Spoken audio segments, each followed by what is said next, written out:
I'll hold this for Thursday, or should I hold that for Thursday? This is Craig's letter. Or send it tonight? Hi, Craig, whenever you're ready. Okay, let's go. Good evening, everybody. Welcome to the Town of Shaftsbury's regular Select Board meeting for Monday night, July 15th, 2013. First item tonight, does any member of the board have a conflict of interest with any item mentioned on the agenda this evening? No. No. Okay, approval of minutes. We have first, hang on, I don't have my, sorry folks, give me 1 second. I have to open the folder here. July 1st and then July 8th. Okay, that's what I thought it was. Okay, first of all, July 1st minutes of our last regular meeting. Yep. Move approval. Second. Discussion? Yeah, I had a number of things, if I can find. Speak loudly tonight, Karen, because we have fans running and we need them. I know. I'm just looking around. Here we go. Hold on. So let's see. One thing that I noticed throughout the minutes, and just to bring to Sean's attention, there's a, let me just pull them open because I have my notes here, but there's a lot of places where it's reported, and let me see, on, let's go down to number 6. Come on. Do I have the right ones here? Which everybody can see on television. Where it says, where does it say? Karen Mellinger. Okay, yeah, so if you go down to the 3rd paragraph, this is a for instance. Actually, we can do it in the 2nd paragraph. On the 2nd sentence, second sentence, 2nd paragraph, under number 5, announcements. Carl Corman moved to request that the Select Board list the issue as an agenda item. And there's a number of places, the next paragraph down, Karen Mellinger moved to report that the state agreed to lower the speed limit. I think, you know, when we actually take a vote, that's when we move a motion. So you might just want to, you know, like, for instance, Carl Corman moved to request, you might just say Carl Corman requested. Requested. Or Karen Mellinger reported that the state. So there's a number of, you know, those kinds of incidences throughout. So take the moved, unless we actually move a motion, you know, make a motion that that's an actual. And it's not necessarily something that you would have realized, you know. And let's see, was that? Oh, I had a question, Margie, on the last page. It is also helpful, just for future reference, if you could paginate it, because it's helpful for us to be able to refer to the page. Now, this was actually, sorry, the next to the last page. And it had to do, where is it? Select Board. Had to do with the TAM. Certification. Something about TAM. Yeah, is that? Endorsement certification. That was my question. I wasn't sure what that was either. And isn't that for our own, is that our own transfer station certification? The Select Board acknowledged the importance of obtaining a TAM endorsement certification. Do you recall what it was? I think it was in your... Tanker endorsements. That's what the crew, the road crew, had received tanker endorsements. Okay. There we go. Yeah. To their CDLs. Okay. Okay. So, now, certifications We still have not heard back, but I don't remember reporting on them last time. I think it was just in your report, maybe your administrator's report. So, okay, because that's under that item. What was it under? Sorry, That was the goals, where we were laying out things that we're going to put on our list of goals and things we want to accomplish. Okay. And the tanker endorsement. That is what that referenced. Okay. The tanker endorsement, all right. Basically, it should say the select board, how did we say it? It's not worded quite right, but basically the select board, I guess it could be, acknowledge the importance of all crew members obtaining a tanker endorsement. That's under their commercial driver's license. Or, I'll say that's CDL. yeah. Now then Done. But it's already done, so. It's already done. Yeah. So, we talked about it, and that was the result, is that it's already been completed. Okay, so it's a report that, Well, we talked about, I think I brought that up, and Margie informed us that it had already been completed. okay. The other question I had on number 8 that had to do with the parking ordinance, the last sentence of the first paragraph where it continues to the next page, the select board announced the town added no parking signs on Dunham Ave along its south side. Have we done that yet, or they're already there? They were put in, yeah. They were, okay, so then that's fine, that's fine. And, I think though, since you point that out, no parking should be in quotation marks. okay. I just wanted to check, there was The one. only other, select board is supposed to be one word. Yeah, that's, we catch that. tend to Select board, do it as select one board. word. I've seen in some minutes there's 2 words. Yeah, it can be either or, but we tend to I don't know what it do is it as myself. Yeah. I've always, tradition I do has. it by the way the, Editing software says it's wrong when it's 1 word, so. Yeah. no, Yeah. the League of Cities and Towns, we're bona fide as select board, all one word. So, yeah, I would say moving forward and make it one word. okay. Noted. Okay, I have a quick one on announcements. I said the Historical Society will be hosting weekly Thursday meetings at the Galusha House for the Harvest and Muster Fest.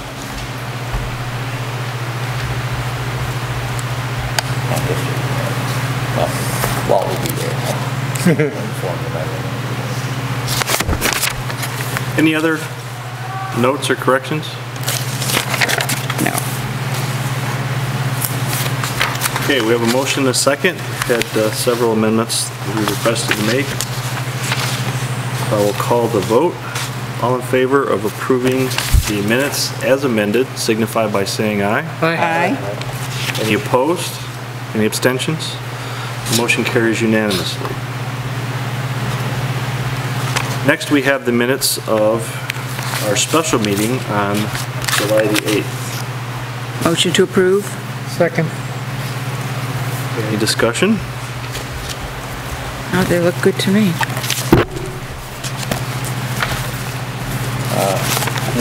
I wasn't present at that meeting. You were not. Oh. Mitchell Race, I will put you down as That's right. absent. Looks like a good meeting, though. Had a little fresh air that Sorely night. missed. All right, any further discussion? There being none, all those in favor of approving the minutes as amended, signify by saying aye. Aye. Any opposed? Any abstentions? One abstention, that would be a 401, with Selectman Race abstaining.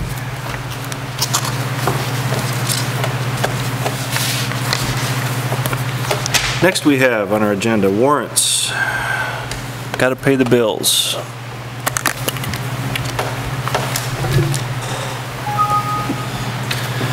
So we will start with payroll warrant 1R. This is the retirement warrant. The amount of $126.32. Motion to approve? Second. Any discussion? Being none, all those in favor of approving payroll warrant 1R signify by saying aye. Aye. Any opposed? Any abstentions? Motion carries unanimously.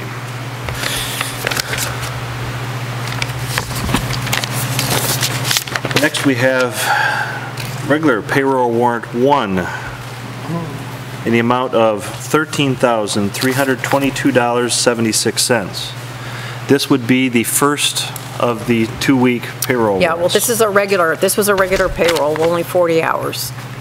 And then today, we prepared to submit for 2 weeks. Sure. So we had to have a transition. So the next payroll will be almost twice this. Okay, I thought this was it, okay. I'm sorry, I misspoke. All right, the amount of this warrant is $13,322.76. Motion to approve.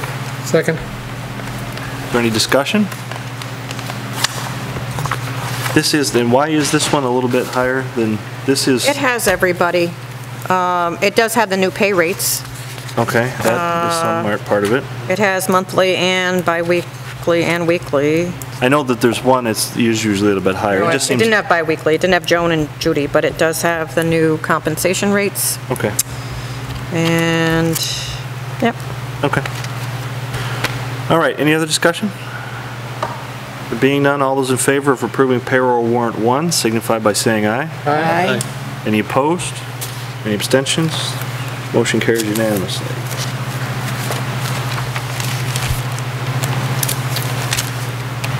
Next, we have check warrant 2 in the amount of $99,251.81. Motion to approve. Second?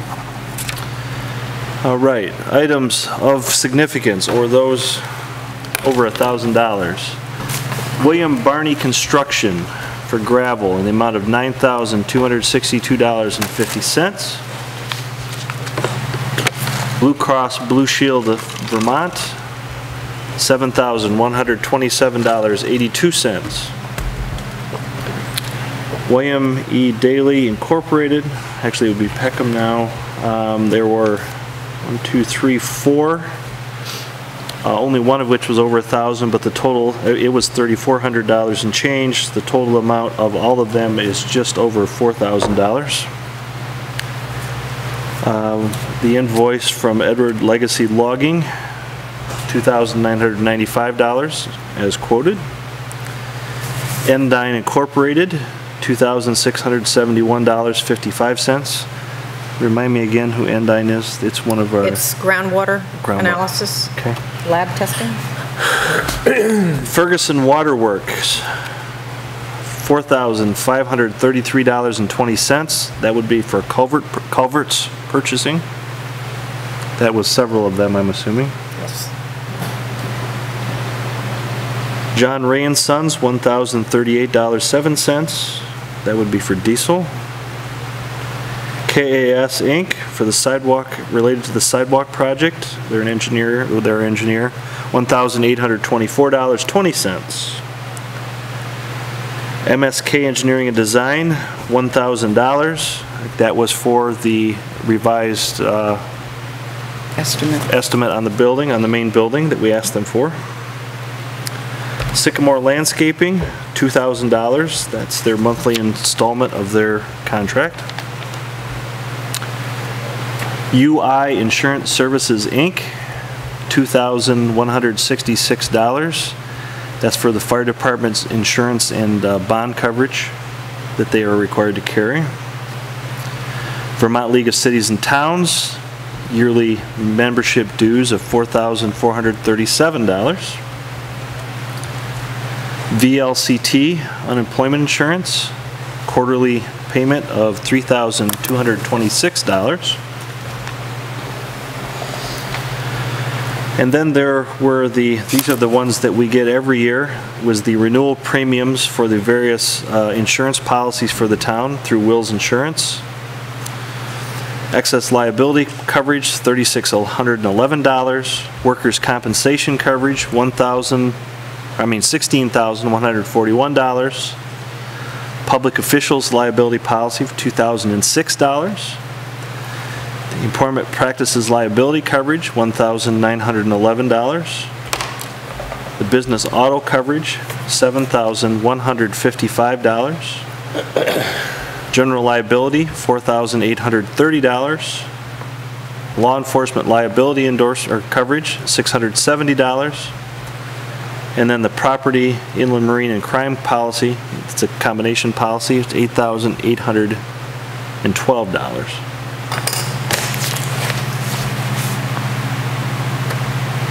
Those are basically those are for the entire term, so those are they're one-time expenses. They always end up in the first quarter, the first warrant of each year.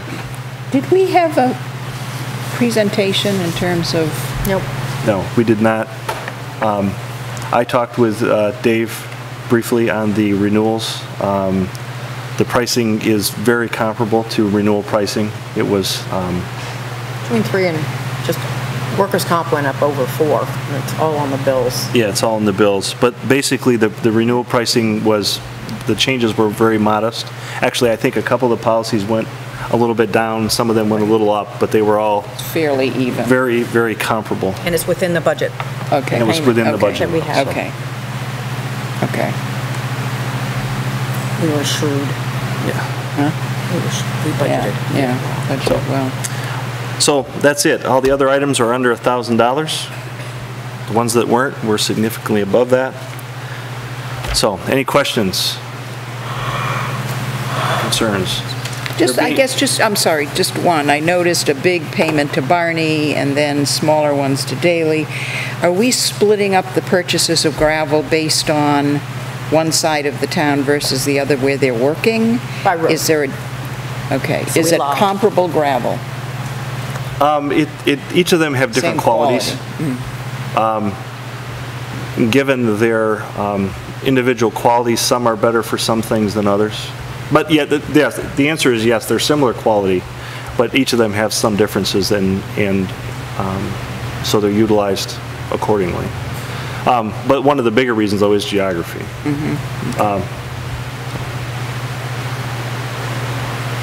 Okay. Any other questions? There being none, all those in favor of approving payroll or check warrant number 2, signify by saying aye. Aye. Any opposed? Any abstentions? Motion carries unanimously.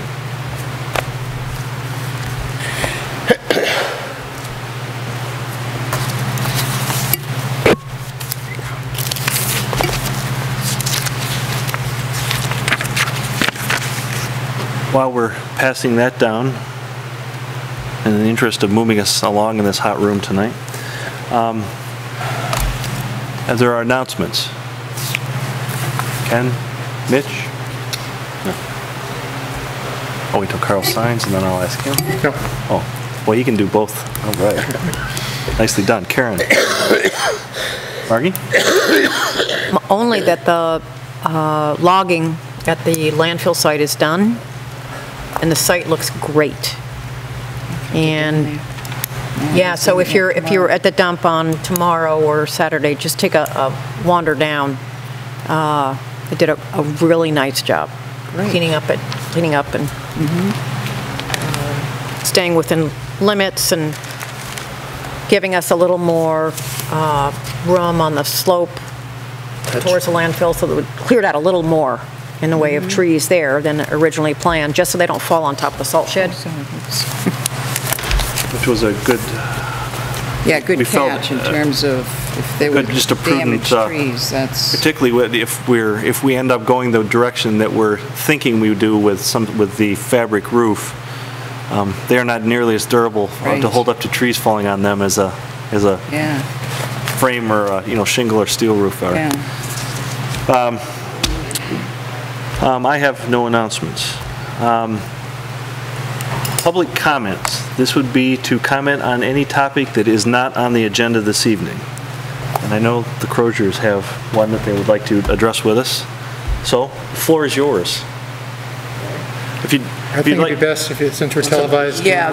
Teresa Crozier? Would you No, no, mind no, come up and speak coming in the up mic. so that you could speak in the mic? So That way the at people home can hear at you. home can hear you as well. Teresa, do you want, if you can, want to come up and you can Both share? come up, certainly. Soft chair. What a guy. Smile for the camera. Look at that, the manners, I love that. All right, bring that microphone right up close to you so they can hear you. Well, you probably have all had a chance to read the letter that my wife and I composed today. Wrote that primarily, I hope you have. Has everyone had an Wait a minute, opportunity you said to today. I read it? heard- Skimmed it. I got it at 6. No, I just am Pardon? seeing it now. 6:20. Right there. Yep. Yes, That's the In one. other words, 10 minutes before we start. yeah. I have not yet read it, no. Would you like to have me go over? Sure, I mean, I know there's been some history there in that spot. Okay, I but understand that please. the spring rains this year have been destructive to a great number of roads in Shaftsbury. Although Circle Drive is not a priority road, it too has been greatly damaged by many washouts this spring. The cursory grading of the road will not solve the issue at hand presently. In early June, I made my first request for repairs by reporting to the town clerk when it became apparent to me that the road crew did not have this road on their schedule of repairs. Again, after a few more weeks of waiting, I then reported these conditions to the town manager at the end of June. I informed the town manager at that time that as a result of the lack of attention to Circle Drive and the continuing rains, that Glossonview Drive was also being threatened by the water running down the shoulder of Circle Drive across Glossonview and leaving a trench across Glossonview. Thus, this situation was causing erosion of good gravel onto 2 neighboring lawns. Again, no response. It is now mid-July with no apparent plan for the repair of Circle Drive to correct this issue. I am hopeful that after waiting for more than 6 weeks for a response, the Circle Drive has now worked its way up near the top of the to-do list.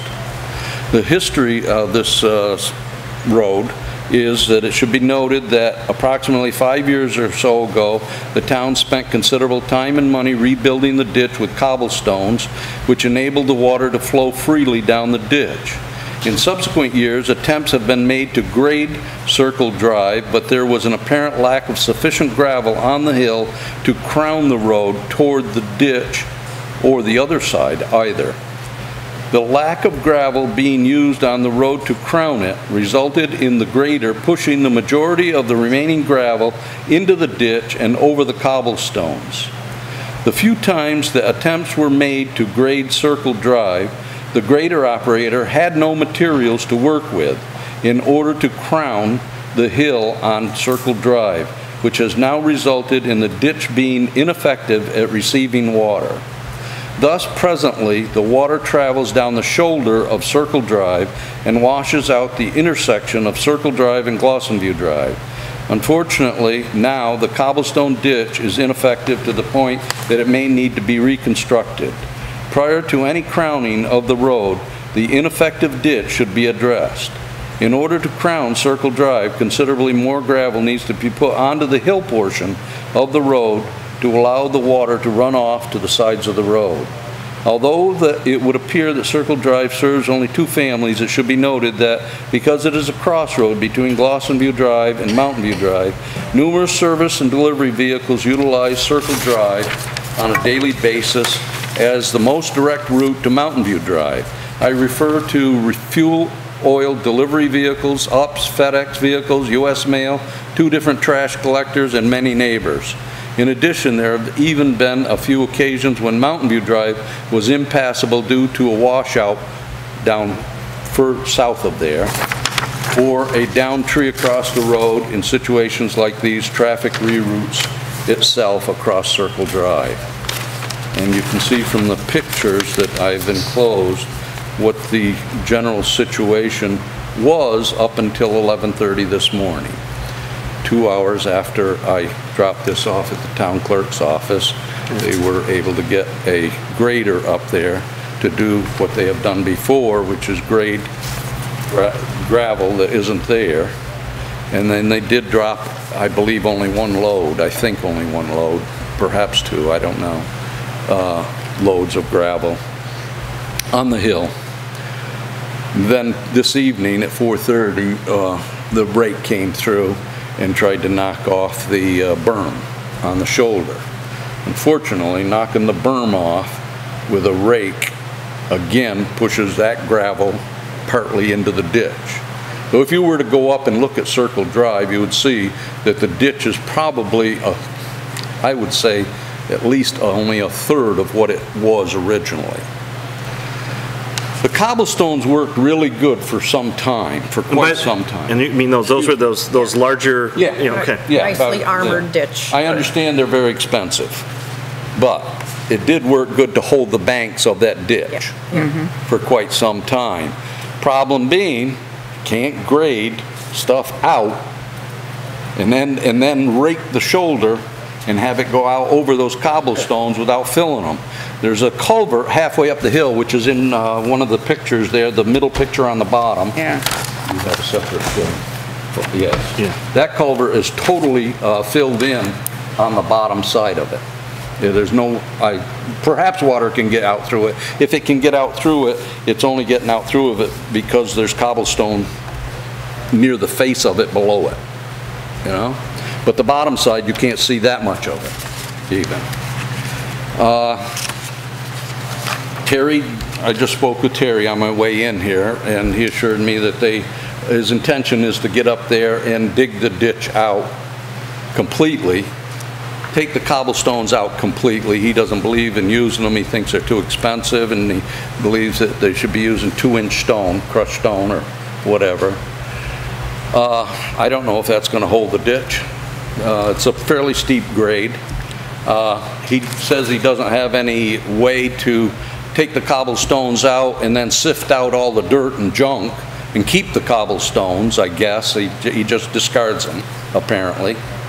I think that's wasteful myself and on behalf of the town, if they're so expensive at, how much a ton? $9 or something? I can't recall what he said for a figure.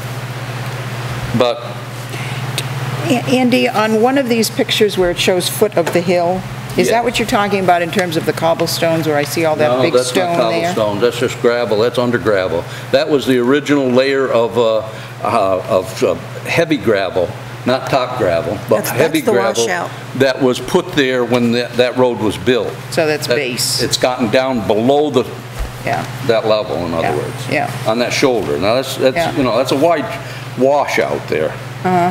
You can probably see it better in Craig's picture. Yeah, in the bigger picture. A little bit larger picture there.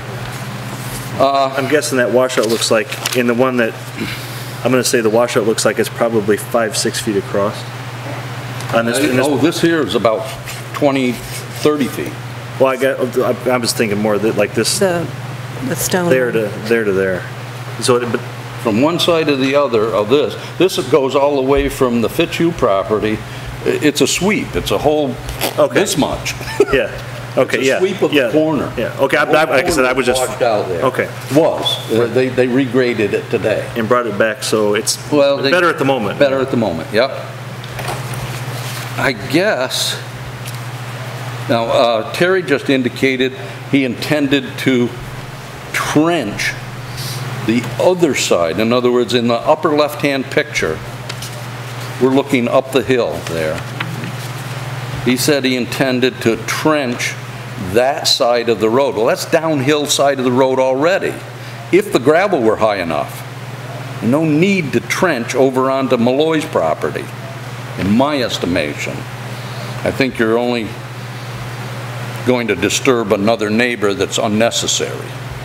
If the gravel were high enough on that road, it wouldn't be necessary at all because it's all downhill shoulder right there. Water should flow off that shoulder like that, easily. I see no reason to trench. He says, and also you're getting into his culvert under his driveway. He's got a blacktop driveway. He wants to dig down so that some of the water goes through there. Well, a certain amount will go onto his lawn and down under his driveway through the culvert that does exist there, if it's opened up on the ends, which is plugged, I'm sure. I think excessive trenching on that side of the road might be But you're not worried about if you're, I mean, you're talking about bringing in a lot more gravel to crown that A road. few inches, yes. And, I mean, I guess what worries me is that where you have more gravel, you know, we've had people complaining because roads have been redone and they're getting gravel all over their lawns, because when we have these tremendous washouts, it washes the gravel onto their lawn. Well, it And does if it goes down the road, straight down the road, yeah. But But if a I road mean, is if you don't, crowned and it goes, water washes off within 10 or 12 feet, you're not going to get that wash. You're not going to get that rivulet of gravel down the road. A properly crowned road seldom will wash if there's no berm there to catch it.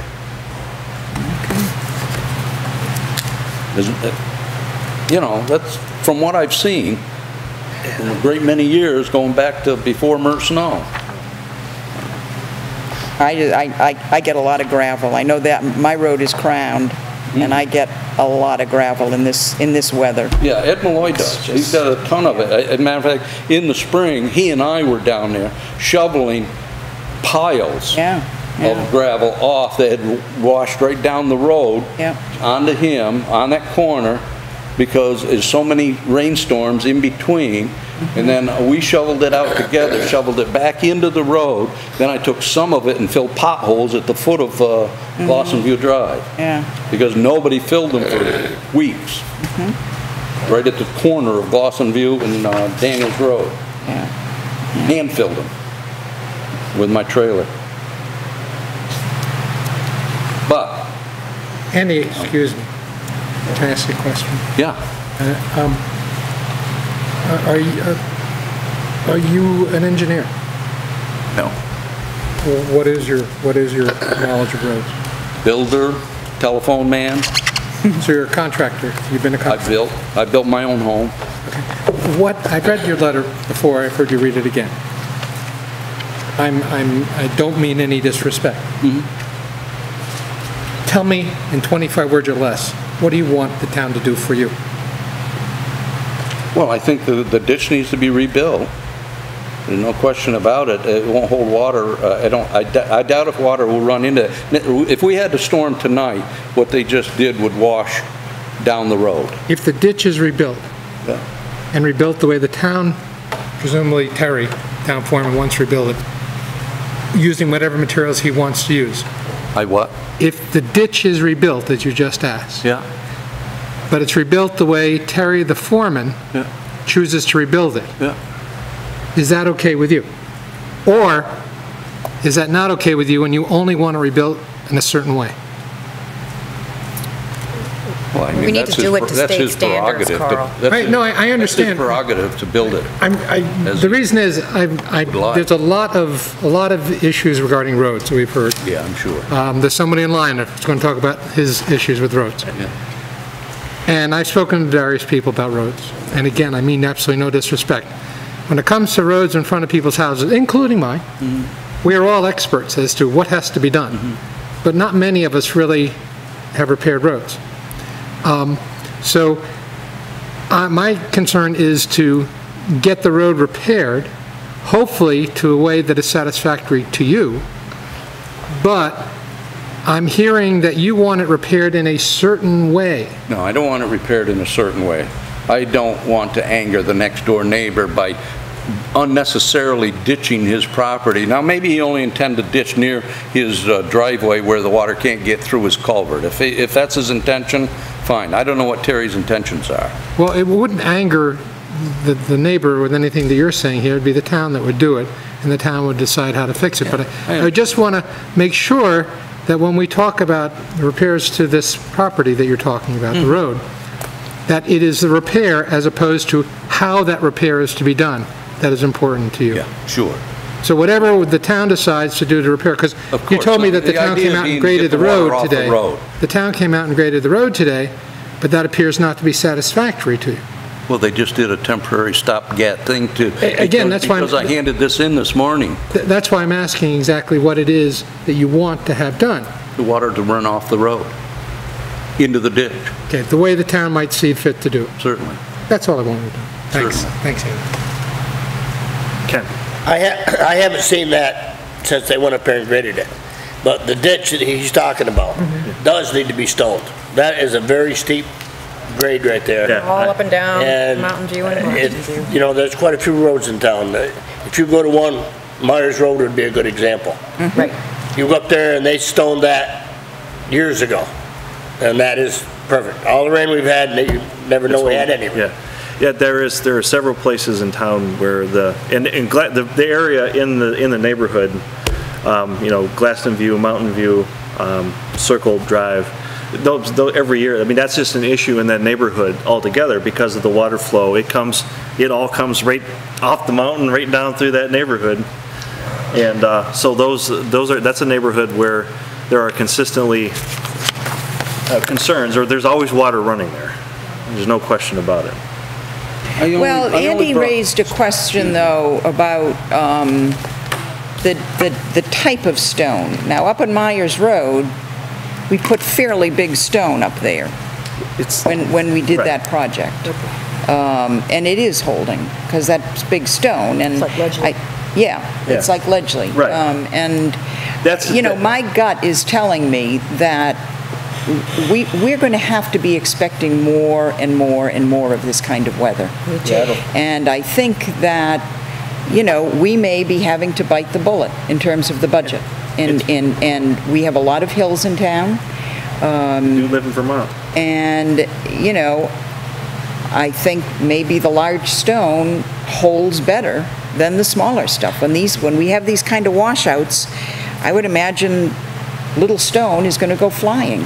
And I could be wrong. I'm not an expert, but I think we need to be doing these projects for the long term and with the kind of weather that we're getting more of now, a lot more of. This has been a very unusual summer, but, you know, it followed Irene, and we've got a lot of water coming down these days.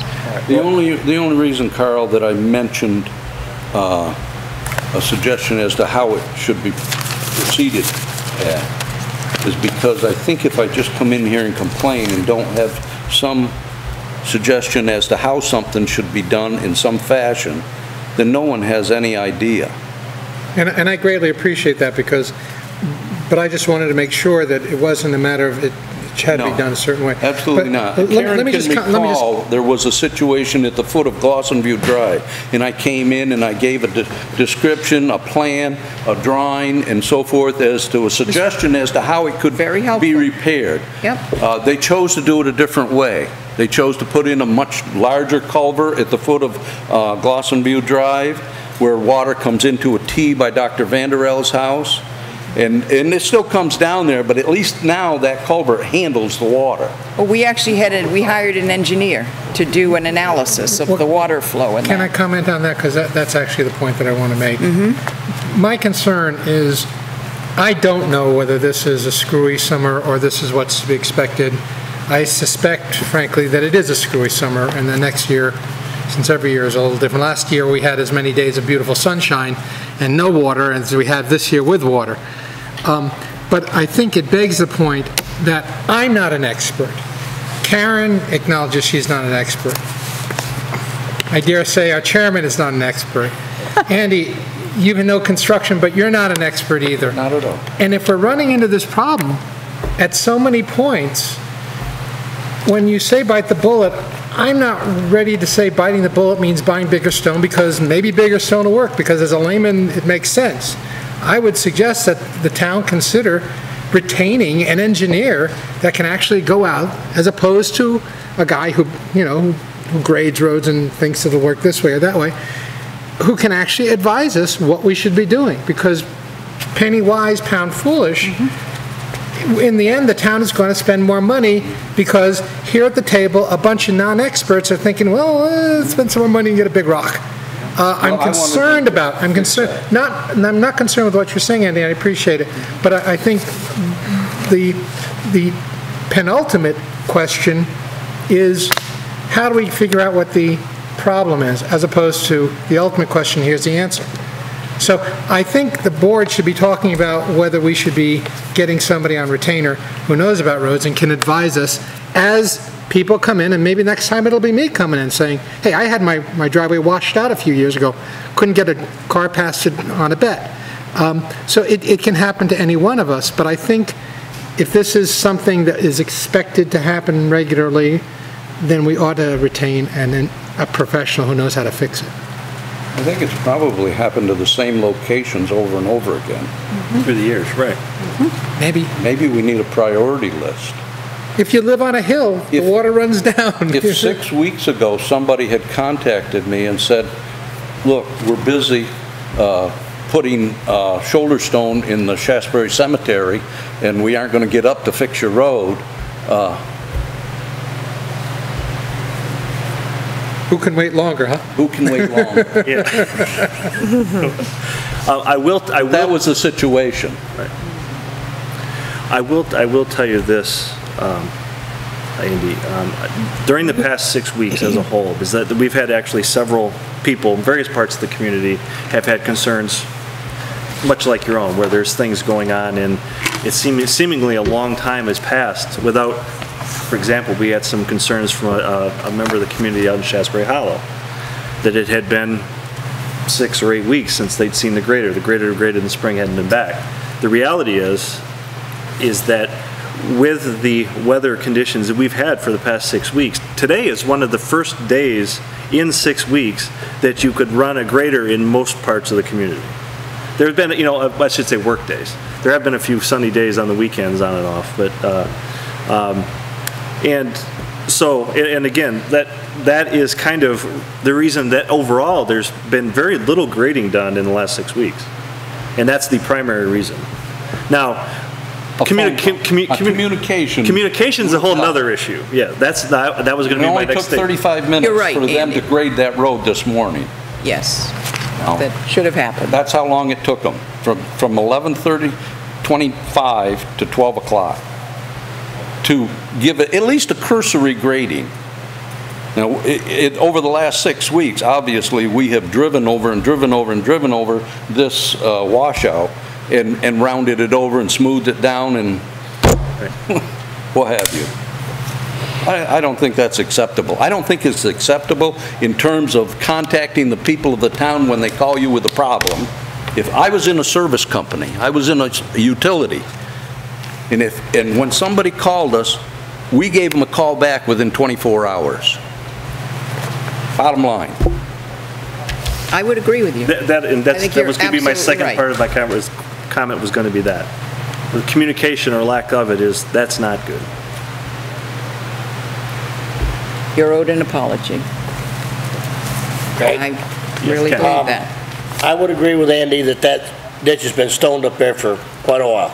And I think it can be stoned again with pretty good results. I'm kind of the same opinion. Again, I'll even defer to your more years of experience than I, but in my layman's terms, I believe that's probably the right direction as well. But again, I also don't think that Carl's idea of, as we have continuing issues, right or wrong, that the stone might be the right answer again for the next 5 years. But in 5 years, if it's back, it's filled full of gravel again, which is a secondary problem, then that means that there's a problem with the road itself. So that's where I'm saying at that point, then maybe we get some professionals involved that may give us, maybe they won't. Well, to a point, Craig, but I mean, like Carl said, I've done a little bit of this, so I might know where it might be a good place to put some stone. Yeah. Does the back roads program come in and evaluate these sort of situations? On local roads? Local roads, Has a circuit back rider. roads? Yep. Yeah. That can help. Yeah, because I thought we had them years ago come up for that spot. And I think we ended up using Spieth Engineering, perhaps, based on their recommendations. Our guys eventually did the work. Right, but we got an analysis of the water flow and to size the culvert. They did quite a few spots with these cobblestones. And I guess my concern is, and I'm fairly conservative myself. Pardon? West Mountain, Murphy. hill they were Quite a working. few around, Yeah. and I think they basically Quite a hold lot. pretty good. My concern is we put all that money into it, the town did, we did with tax dollars, and if we're gonna start digging them all out and throwing them away, as Terry just indicated to me, I think that's pound-wise and, you know, That's why there's, I think there's screens, we can solve that problem. But you know, that's I another- mean, Daley's grades big stones, small stones, you know, they run them through a big sifter of some kind. Is the town just gonna throw away all those ditches that they did now when they dig them out? Doesn't sound like What's something. happened up to you, Andy, is not a standard thing. It got running the wrong way. Yeah. And it got, over time, it just filled it. Normally, if you go up on Myers Road, that's been there, I'm not sure how long, 4 or 5 years now. 4 or 5 years, and it It's basically looks yeah. the same as it did the day they put it in. I think it's back a little bit further from the road, isn't it? Well, they've got wider, it's wide, they widened the whole road, and they did a lot of Widened out a lot. They did a whole. This one's only this wide, basically. Yeah, you right, know? but I mean, the thing is, Andy, once it gets headed in the wrong way, Yeah. then, you know, but the stone does last a lot longer. And I'm sure a great deal of water still gets down through there, not through that culvert in particular. No. But I mean, once in a while, you will have to dig them up, but that's still, it's well worth the My money. concern also is we're losing this gravel across Glosson View. Yeah. Washing out Glosson View, going down the side of the road in front of Ed Malloy's house, and reefs and so forth. Right now, they're washed out. Yep. There's little rivulets down through that are not in the ditch. They're in the road. And up above, across from Gillette's. Gillette's? Be Gillette's Gillette, house. yeah. That's washed out Yeah, also. yeah. Same situation, water running down the road instead of off the road. The one thing that I do want to comment on, which, and this brings it up, and it's something that the other person that had some concerns out in Shaftsbury Hollow, and something I communicated to him earlier today, and it's in a separate conversation. This information, bringing the matters that are of concern and bringing them to us, this is a great thing. Us not having communicated off the phone call that you gave 6 weeks ago is not good, but the fact that you came in and documented it, whether you sent it, you brought it and dropped it on the desk, or if you send it in via electronic communication, this is good information. Sending it to the road foreman and the town administrator. Well, That's In deference to Margie, I did not contact her at the town clerk's office. I contacted her when I bought my sticker at the Shaftsbury landfill, and she wrote the address down. right, exactly. And again, again, lack of communication. There's nothing. I understand that, and I concur with you on that. But I'm offering this more to the community as a whole, bringing this information, with specific background, some information. A photo is good. Just like the gentleman that's going to be speaking to us after you're done here tonight, he did something very similar, communicated to us. What this does is that it gives a specific thing. It comes to us, if nothing else, there's a paper trail, so to speak, or electronic or otherwise. But it allows us then to do exactly what we're talking about, is prioritize these things as they're coming up. This year notwithstanding, and the extra wash that we're getting this year, this stuff is important to get it. Difficult, right. Sure. I So- sympathize with your positions. Yeah, and again, we with yours, because you're right on target. Water needs to leave the road and not run in it. That's on any road. That is a problem. If it's in the road running, it's a problem. So solving it is where we need to go. Thank you for bringing Sure this. he's heard enough of me. Thank you very much. Thanks again. Thanks, Teresa. Thank you.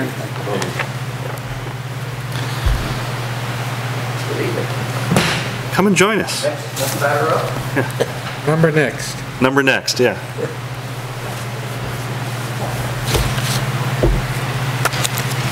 For the record, Charlie Hall, 1392 West Mountain Road. When I was here 2 weeks ago or thereabouts, the question was asked of me, what would make me happy? I think that was, aside from getting rid of the water. Making the water stop. I spoke with Ken Harrington after our morning meeting, or for everybody that wasn't there. We had a little morning soiree the day following the select board hearing out on the road. We talked about it. Ken dropped by in the afternoon. We talked about it there.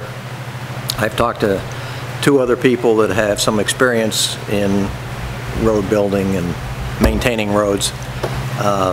Neither of them have looked at it, but I kind of drew a little sketch of what it was. And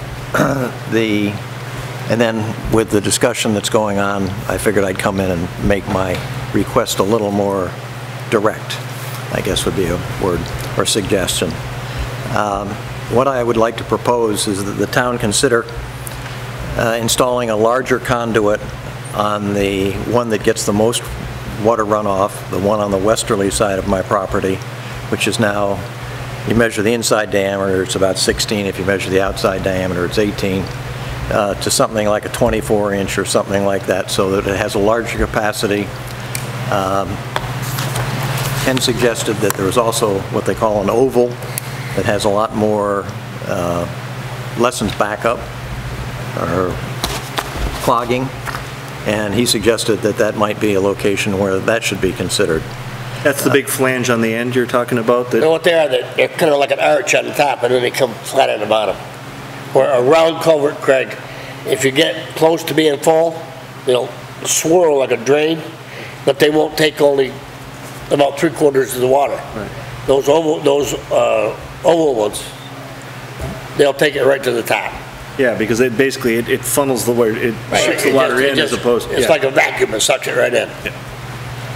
It is the flange. Yeah, one. yeah.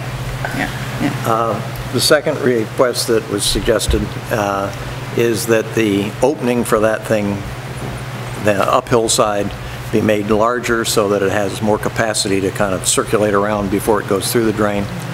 The third thing was that we try the catch basin, although everybody was a little bit skeptical of the catch basin, because once you fill the catch basin, then it overflows and goes down the middle of the field anyway. The last thing would be just generally cleaning out that ditch on the northern side of West Mountain Road for the distance from Peter Knapp's place down to mine. And that seems to be flowing fine now. I've been out there a little bit kicking around in it, but so those are my 4 suggestions or further thoughts on the process, and I'd be glad to write it in an email for you if you'd like, or seeing as how we're talking about correspondence. Well, and I only offer that, we're offering you here with pretty specific description. And while we won't have Sean put it in minutia necessarily in the minutes, I know Margie's making notes as we're going here, so this would suffice. But just in lieu of a phone call, it is better to present it in a written format of some sort. Don't disagree. Can I ask, Charlie, you met with Terry today? This morning at 6 o'clock at the Shaftsbury General Store. Okay. And did you have a discussion with him about what he was or wasn't going to do up by you? I did not have a discussion specifically with him on this. I was asking when he was going to get around to it. He told me the excavator was the issue, and then I let him go back to his discussion that I'd interrupted. I did not have a discussion about a larger conduit or anything. I just thought I would come here this evening and talk about it.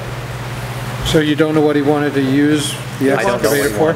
He wants to use the excavator for the DI, the drainage inlet, and actually do some ditching. Yeah. I said the backhoe isn't going to work, because we talked about it again today. He said, nope. Yeah, the excavator.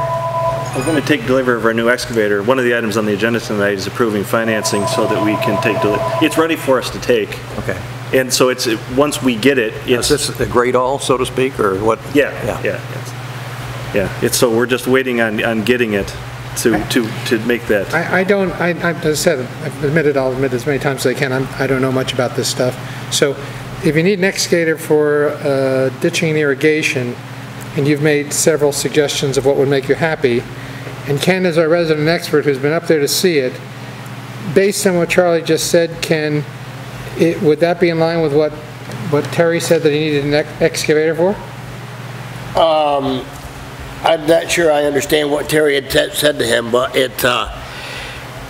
what is the history of that, Charlie? Is that overflowed many times, or? In the recent past, it's been full several times, but it's never plugged up the way it did the Right, but when I went up there with you, there's a pile of weeds and leaves and brush and... Normally, I clean the whole thing out, but what happened during that particular rainstorm, I believe, is a stick got across it, and then the leaves came down being washed off the, Oh, yeah. and it was too much for it to handle. Right. I mean, what I'm getting at is if that culvert normally handles it, because they don't give these culverts away in Cracker Jack boxes. Yeah. I You know, they're recognize. quite expensive. Yeah. So what my thought is, if it needs it, then, Here we go back to the engineering question that was posed earlier Right. this evening. Right. I can't tell you what the contributory area of that, right, what I'm saying is if it has been all right more than that, it's basically worked until this year. I don't know of it clogging in its previous history. and when it goes over that, then it goes to the second one. It goes over to the second one. Yeah. Have we had- Charlie, can you just refresh my mind, because I remember when you came to us several years ago. Yep. And again, I'm not going to get this all right, but this was, I think, with a former road foreman, and there had been 2 culverts there. The town plugged one up, or somebody plugged one up, and you were requesting Be put that back a in. second culvert be put back in there. To my recollection, the town did that. Yes, and I paid for the culvert. You paid for the culvert, Yep. and so I guess going back to what Ken said, we hadn't heard anything from you, so That's correct. presumably it Things were took functioning care fine. of the degree of water that we had. And so I guess what I'm getting at, and it certainly echoes what Ken is saying, was this more of a maintenance problem or an incidental thing with, you're talking about a stick getting caught and then perhaps? When I cleared the thing out, the first thing that came out in the end of the pitchfork was a bunch of sticks and then leaves and so on. That had been washed down in there? Okay. So perhaps that had caused a blockage that, I think it certainly contributed to it. yeah, Yeah. yeah, So, yeah. Yeah, I will note, just when we met, Terry and Margie and I met Charlie about a week and a half ago now, one morning out there. We also discussed some other potential options that might work to alleviate. We talked about different ways to route the water that was, because if you recall, the initial concern was that the water coming from the center culvert primarily, but not, and as we determined, there was a spring that showed up not far from, between these 2 culverts in question, and the high water that we've had this year was washing the middle of the field, kind of pretty substantially down through the, the middle of this field that's being farmed. It's not a good thing. So we talked about possibly routing the water kind of to the south and east, I guess it would be, which kind of, as you look at it, appears like it's flowing uphill. We could probably make it work, but if you look at it from as you stand there now, it doesn't look like it would work very easily. But we also talked about possibly putting in some sort of swale that ran all the way along the west side of the field, where there is one actually now. There's a stone fence, and there's kind of a low spot right between it at the edge of the field. We talked about potentially that could be a way to alleviate the water, run it that way so it runs all the way along the north or the west edge, north and west, I guess it would, and then run down the north side of the property. That's another way. We discussed putting a catch basin there just with the idea that it would slow the water down initially, so instead of running out, it would actually come up. You would fill it. The point is true that a catch basin does fill up, but if you bring it up and it's reasonably level, you start running the water off on all sides of it. It at least conceivably slows it down. If we get a half hour rain, or the rain's falling, at an inch in that time or 2 inches, at that point you might be SOL anyways. But at least in more modest rains, it may serve the purpose of at least slowing the water down. That was the idea behind it. So When you're talking about these swales and through the fields, are you talking about town work, or are we out of the town right of way at that point? we would definitely be out of the town right. The solutions that we talked about would definitely be out of town right away. And we mentioned that, we just had that discussion, that actually poses some potential, and that's one of the reasons also we looked at potentially a catch basin as a relatively easy and reasonably inexpensive solution to try to slow down the water. The other ones involve working on private land, which realistically is out of our realm of being able to do. I don't expect you to to do that, so. So, but there again, I just wanted to explain that we had looked at different ideas there, so. The only thing that kind of begs the question is really what Ken had said, you know, we don't know if this problem, the one that you encountered this season, was an aberration, or is it something that can be expected or something based on the property? Because my concern is to fix the problem, but not for the 1 in 500 year event. And I don't know if that's what we got. Have we had any heavy-duty rains that you've observed since our last meeting? I can't recall. We haven't. We've had rain, but not to the extent of those. And So- you, when I was out there with you, you had actually suggested that, not being an expert as you acknowledged, as I wasn't either, to maybe close off the east culvert. Yep. So that it would all drain through the top one. The one, Do you have any reason to know or believe that if the town were to come out and do the ditching and irrigation, the D&I, and use the excavator for whatever excavation, I don't know what they wanted to do, whether that wouldn't be sufficient? You mean cleaning out the ditch? I'm not- No, they were talking about possibly Today, electric. Terry had a conversation with Charlie. He And we said he just- would be a D&I and that he had to wait Oh, for an the drain. excavator to get in there to do whatever work that was. My previous discussion with Terry? Terry was on Monday night, and he told me that he had been up to your place on Monday, even though you said, please don't come Monday because you're not going to be there, and that he had either dealt with or was looking at the thing you were talking about, a Catch basin. and had cleaned out the drain at that point. So that's why I wrote you an email, said, was it done?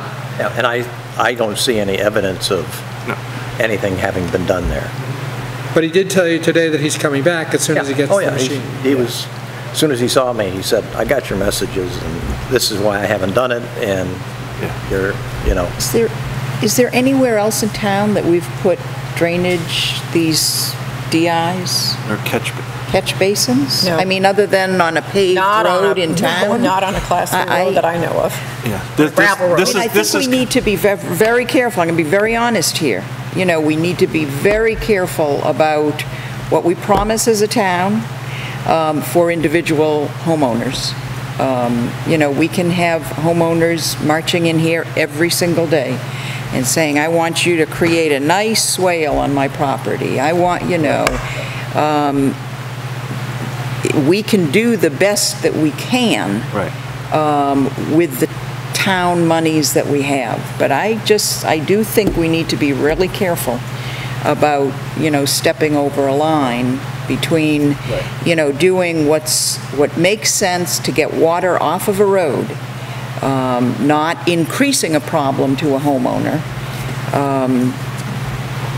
But I just want to be very cautious in terms of what kind of infrastructure we're putting down around town on people's property that Right, we can't, and that's Really part of be the reason setting a precedent. the solution that we propose to try in this location, the catch basin one, actually allows us to work within our right-of-ways.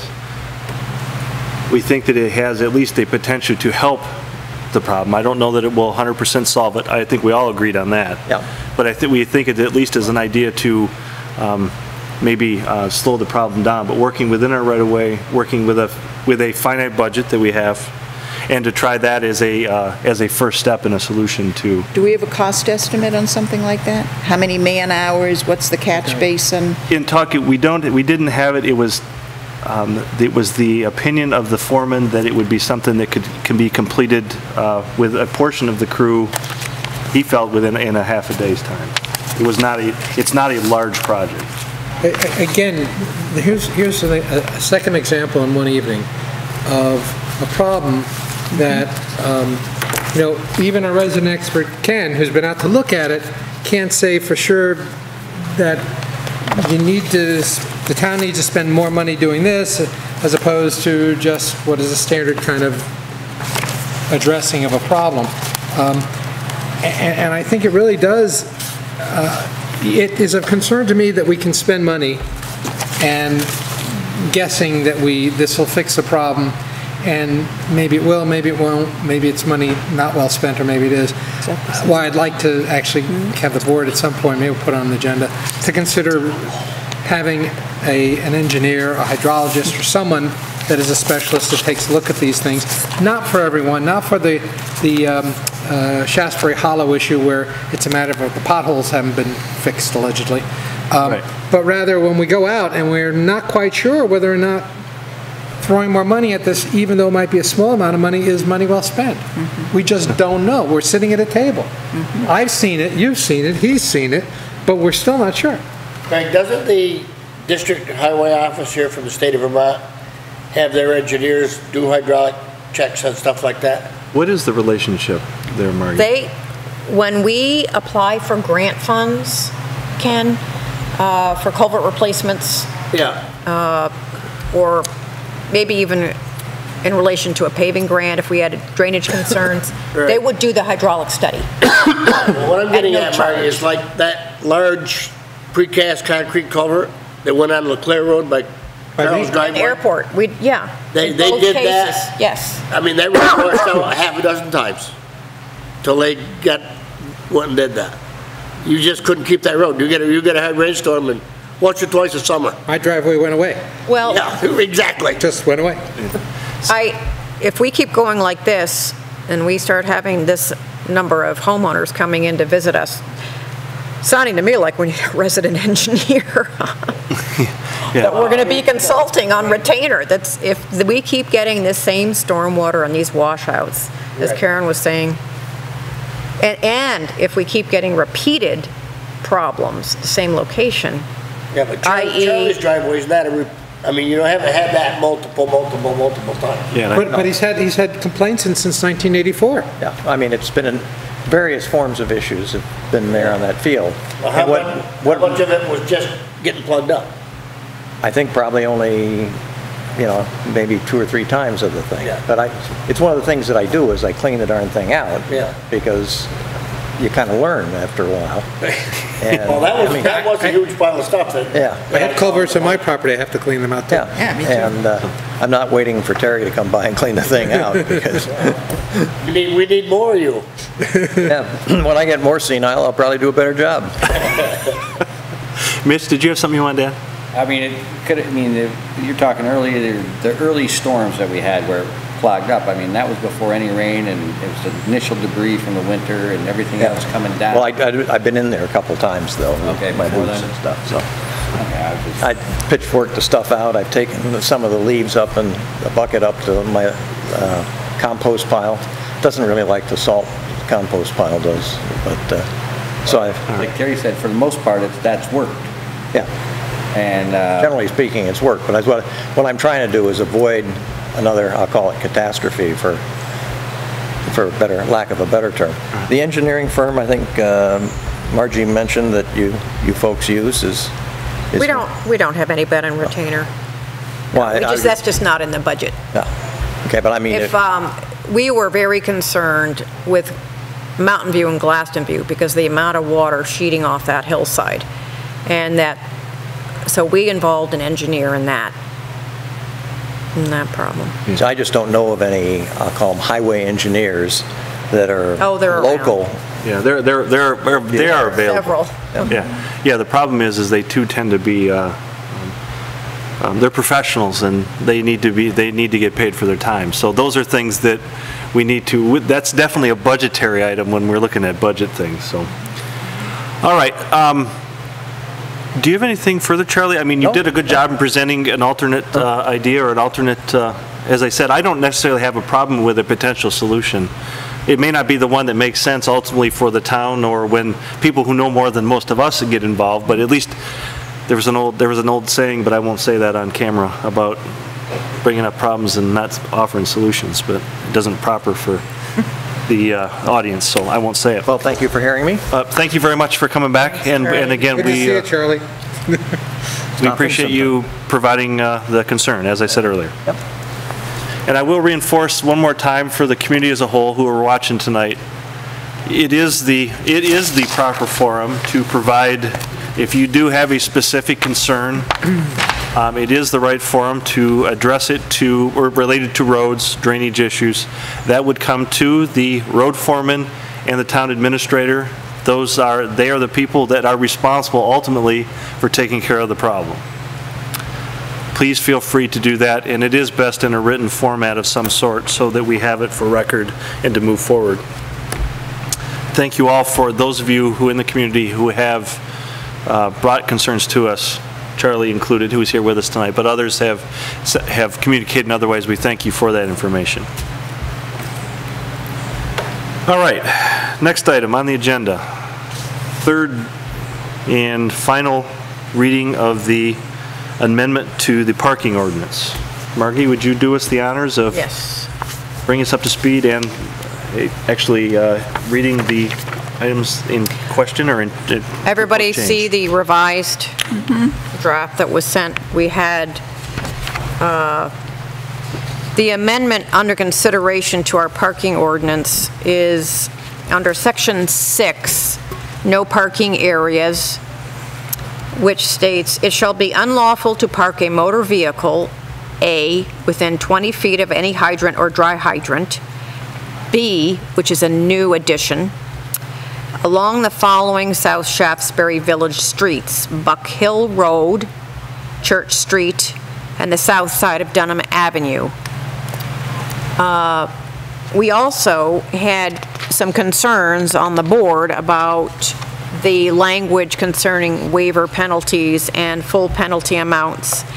And with Carl's help, we have worked on language for those paragraphs in section 7, so that we basically have $35 as a full penalty and the $25 as a waiver penalty, and those are now terms that are being defined. And we, let's see, amended subparagraph B there, and added language about enforcement and the appeal process. So I don't know if we want to read all that out loud. That's fairly administrative. Yes, those are in my view, and I'll ask the board if they concur or not. Right. Those corrections or changes are administrative or corrective in nature and don't. Now, I did, Oliver Durant came in, and he was here at our last meeting, but did not speak to this. And his concern was that when we have a big event at the school or at the firehouse, people definitely need to park along Buck Hill Road. And so he was suggesting that the no parking zone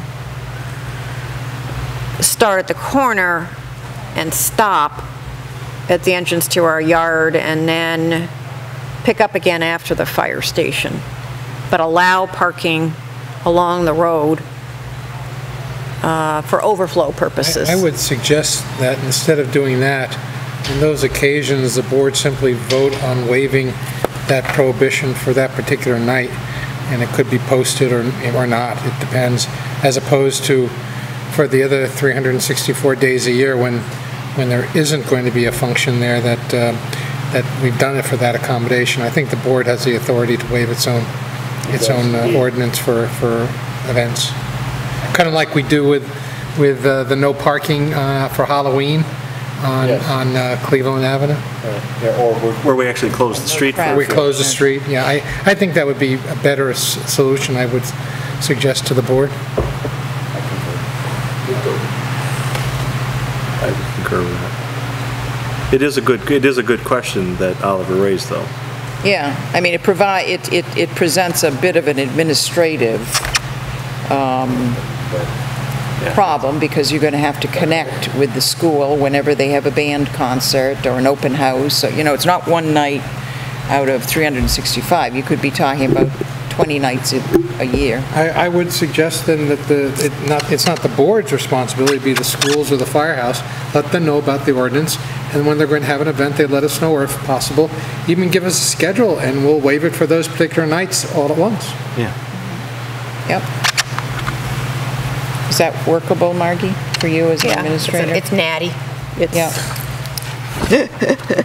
Sorry, Margie. It can be done.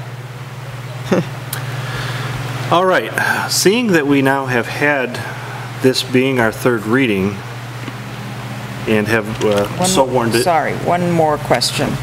Remind me, do we have no parking signs already on Buck Hill Road? No, Because if we don't... not that I've seen. We're going to have to pay to get no parking That's right. signs up there. Yeah, we are going to need to That's right. purchase. And I don't know how much that is, but it'll be a budgetary impact, this ordinance. Because we've already got them on Church Street. We've just put them We on have to Dunham, replace and I one. don't know what the cost is. Yep. Do you know what the cost was for Dunham? No, I don't I think there were remember. signs that we had in. It's, I mean, some of them are, I'm just pointing those out are not- Yes, there that there is a cost to Yeah, they're doing not, And we have these a are sign not budget. large, really high-cost ones, but they do, they're, so the number is sticking in my head that I believe that I got in discussions, I think with Terry or Margie. I mean, I think the signs are probably $20 or $30 a piece, because they're not really big ones. But there will And be there's the several. cost of installation, and Yeah, so, because you're not putting them on a dirt road, you're putting them into pavement somehow, right? no, the they How do go you in do the it? grass shoulder. Oh, in the shoulder. grass shoulder, yeah. Oh, U-channel post with, Yeah, the U-channel post, they have a tool. I mean, it's a reasonably simple process. okay. rivets. And hopefully they won't Steal them. disappear. I don't think no parking signs are nearly as exciting Don't as say street it, signs. don't seems. even say it. There'll now be a market for them. All right, so anyways, as I started to say, before Karen so rightly interrupted, this is the third reading. So as such, after the third reading, the board now is in its right to actually decide to officially adopt the ordinance, if they so choose. To do that, we would need a motion and a second, and then discussion, and then a vote, as we do on any other amendment brought to the board. Assuming that we did that and it was approved, then there are some other official steps for official hearings and stuff we have to go through to move the process forward. So while this is the third reading of it, doesn't mean that this is the end, even if we approve it tonight. I'll make a motion that we approve the new parking ordinance for the town of Shaftsbury with amendments to be in effect when? Well, I have to fill in the blanks. It's a 60-day period that allows the residents of the town to petition against the ordinance. We have to publish the ordinance in 5 conspicuous places within town and publish the amendments in a newspaper of general circulation, not more than 14 days following the date of tonight's adoption. And 5% of the qualified voters could petition to ask for a special meeting to be called on the question of disapproving this ordinance. If anybody has any questions, you may call me or correspond by email or stop in anytime. So But that, you go ahead and adopt, but Okay. it becomes effective 60 days from this evening, pending no appeal. okay. I'll second the motion. Is there any further discussion? Just one question. Since we do have a number of homes, I'm familiar mostly, I guess, with Buck Hill Road, I'm thinking a number of homes are, has there been any notice, or is this something new for those families if they had people visiting or something, that they won't be able to park on the street? Or is that? Nobody parks on Buck Hill Road People here. really don't, they have They try to park drives, here. They really don't park. Or I mean, there's more houses between here and the Yeah, firehouse, I but know it's too beyond that, dangerous. no. You'd get clobbered on the curb. Yeah, actually, that's the thing here, is there really isn't much parking, other than if there is a big event at the school, but it generally tends to be up by the school or beyond is where they actually tend to park. Or unless they park here in the lot here at the hall, at Town Hall, or the little one across the street. Okay, good. Now, are you saying all of Buck Hill Road, all the way up? Yes, to East Road. The entire street. That's how it's written right now. But, you know, there's no reason people just don't park anywhere beyond the school anyway. That's what I'm thinking. Just doesn't make any sense. Beyond Howard Park. I don't think we need no parking signs. Oh, we don't need to put any signs To for... put them up there. I mean, Okay, well, I mean, No, I agree. There's, you know... yeah, no.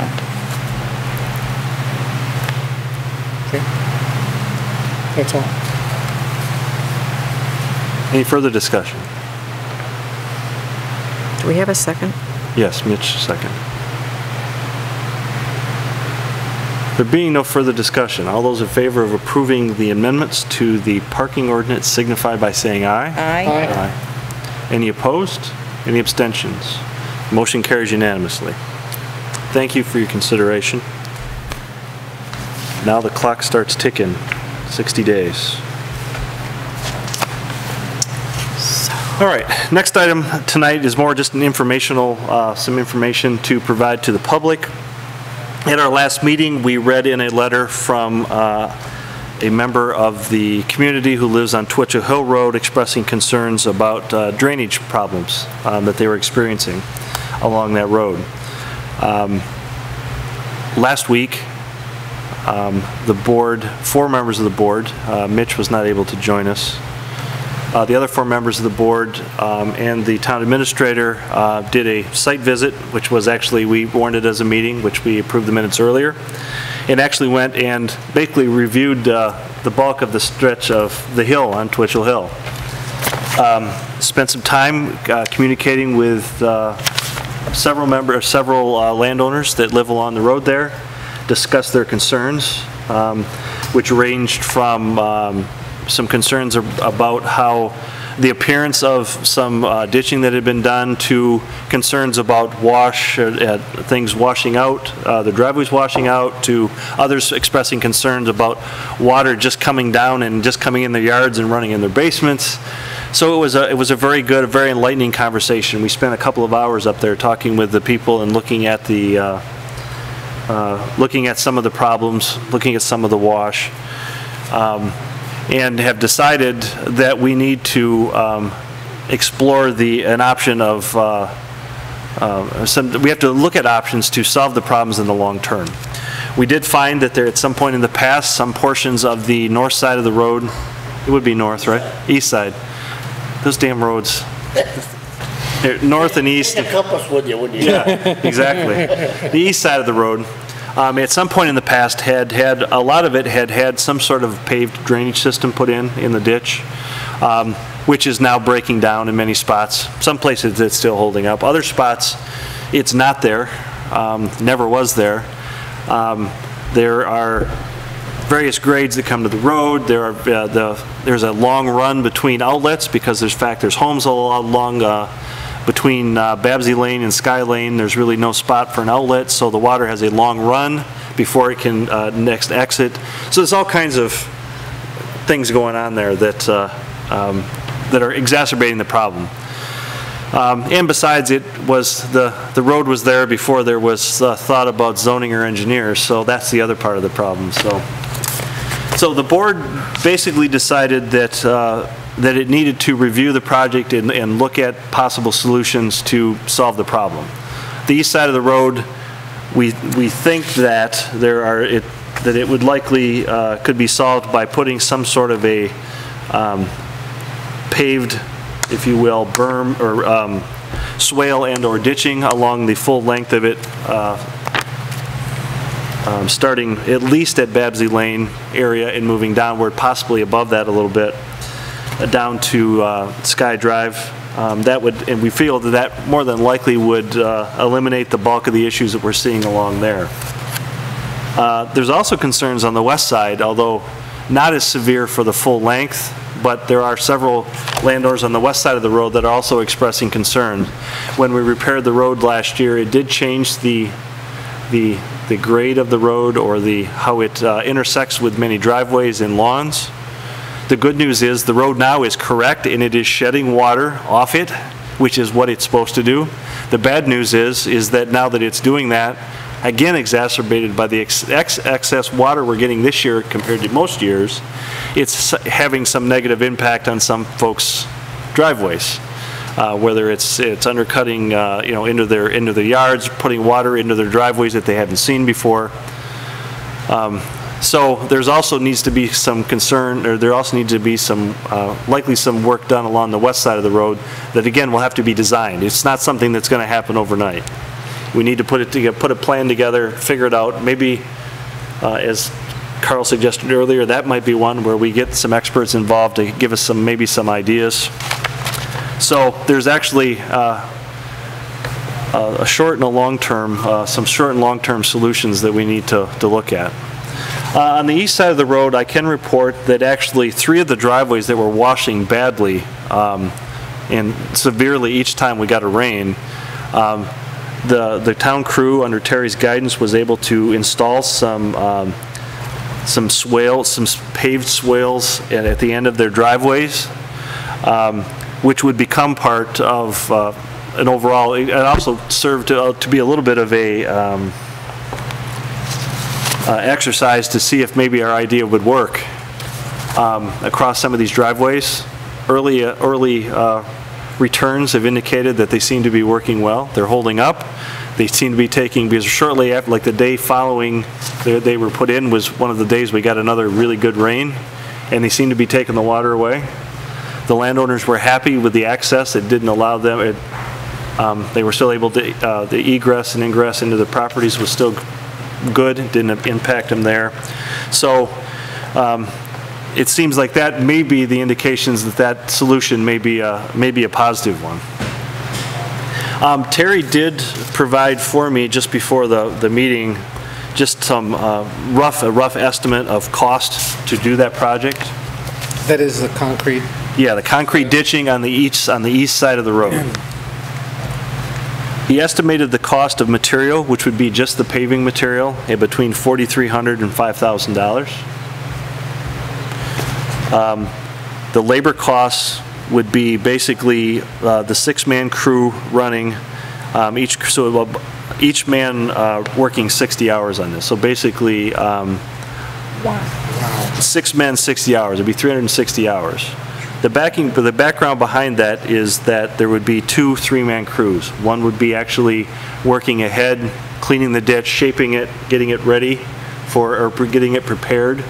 And then the second crew of 3 people would be the ones that actually were installing the material, rolling it and shaping it and putting it in place.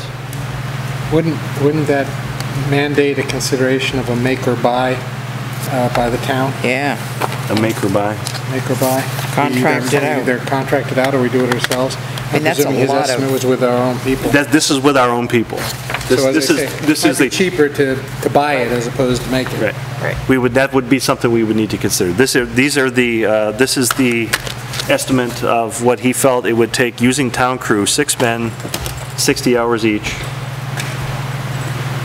and about $5,000 of material.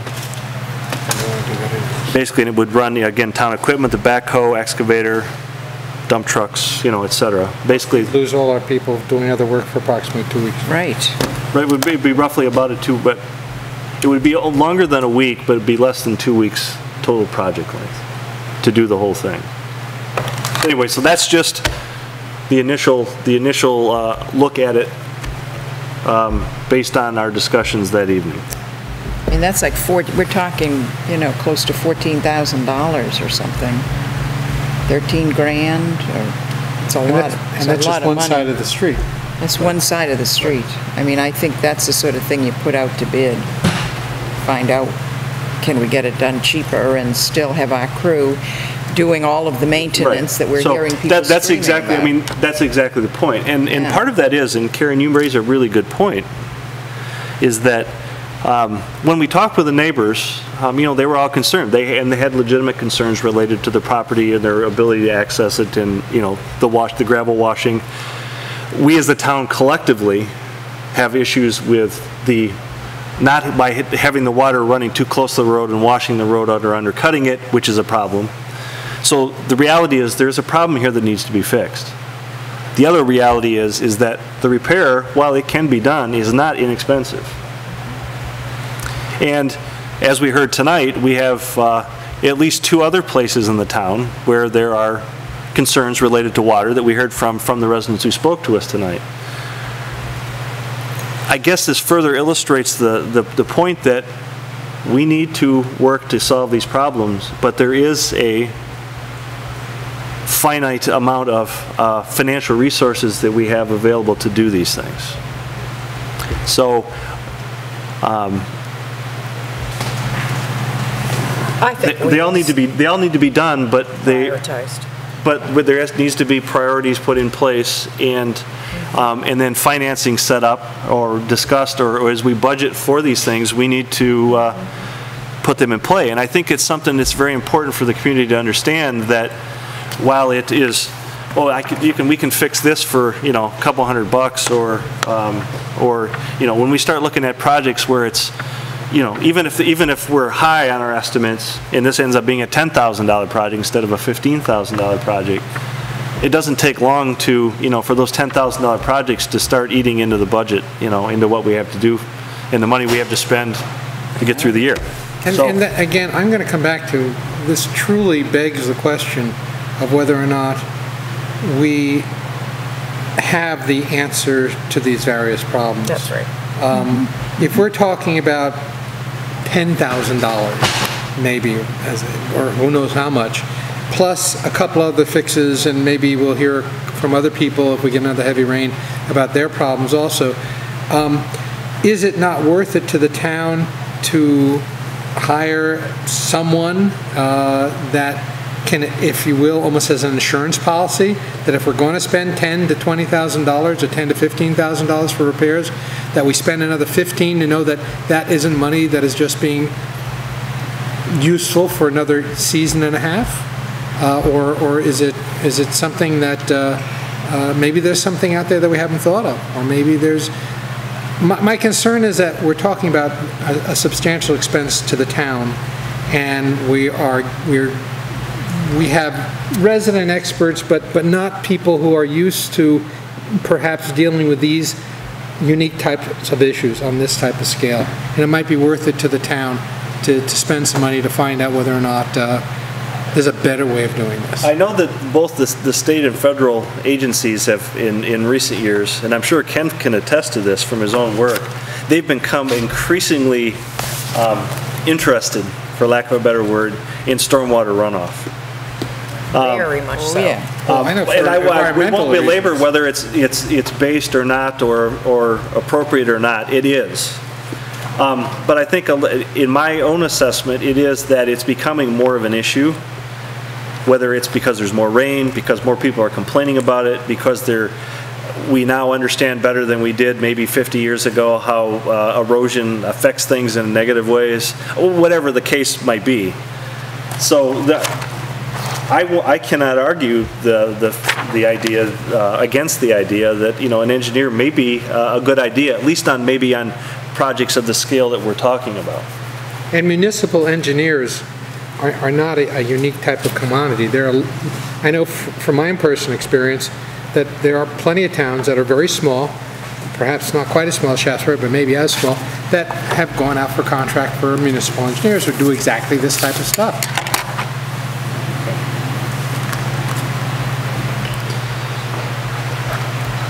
Well, then I think that is a topic for discussion at a future meeting. To consider that. And I also think, Craig, too, picking up where Karen was, as these missiles start coming at us, it's very important that we have a policy. And it's management of stormwater with increasingly severe events. And then the fallout is prioritizing your repairs, but also the very basics to me would be probably upsizing culverts in strategic locations and ditches and driveway culverts that you don't. But we're going to have to look. We have our capital improvement project, the big spreadsheet that we've had of projects, and I think we're going to have to start injecting into that list with rating and ranking and based on cost. Well, you know, The other thing that we do have to consider, though, is that just as a result of, in the short term, when I say short term, this year, to get through this year, there are some, just some last minute things or some wrap-up things we need to do in relation to the work that we've done up on the road, which did alleviate the problem on the east side of having the water run down the road.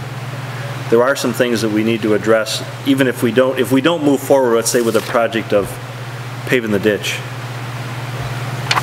There's still a few things that we need to address that the crew can handle. There's some seating issues, there's a couple of spots, maybe we do put some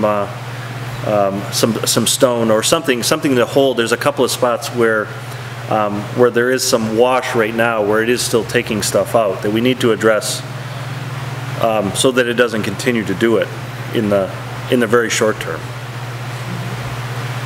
Yeah, and There's a spot, there's like next to one of the driveways, there's a spot where it's washing under, right where it comes off the pavement, it swirls back and takes out the gravel under the stone. We have to solve that problem. Down below George Chandler? No, it's further down the hill. It's about halfway between the two, Sky Drive and Okay. Babsy. Yes, Ken? I think we've got to do something on that right here, the east side ditch, for sure. The lower,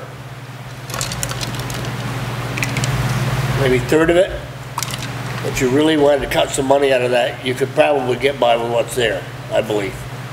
With the part that's already Where paved. the pavement is, it's good enough down there, I think it'll stay. For how long though, Ken? Been since the 70s. right. Yeah. So in Well, I mean, That's it's not long gonna enough. stay forever, Carl, but Yeah. it's good enough so it's gonna stay for a while.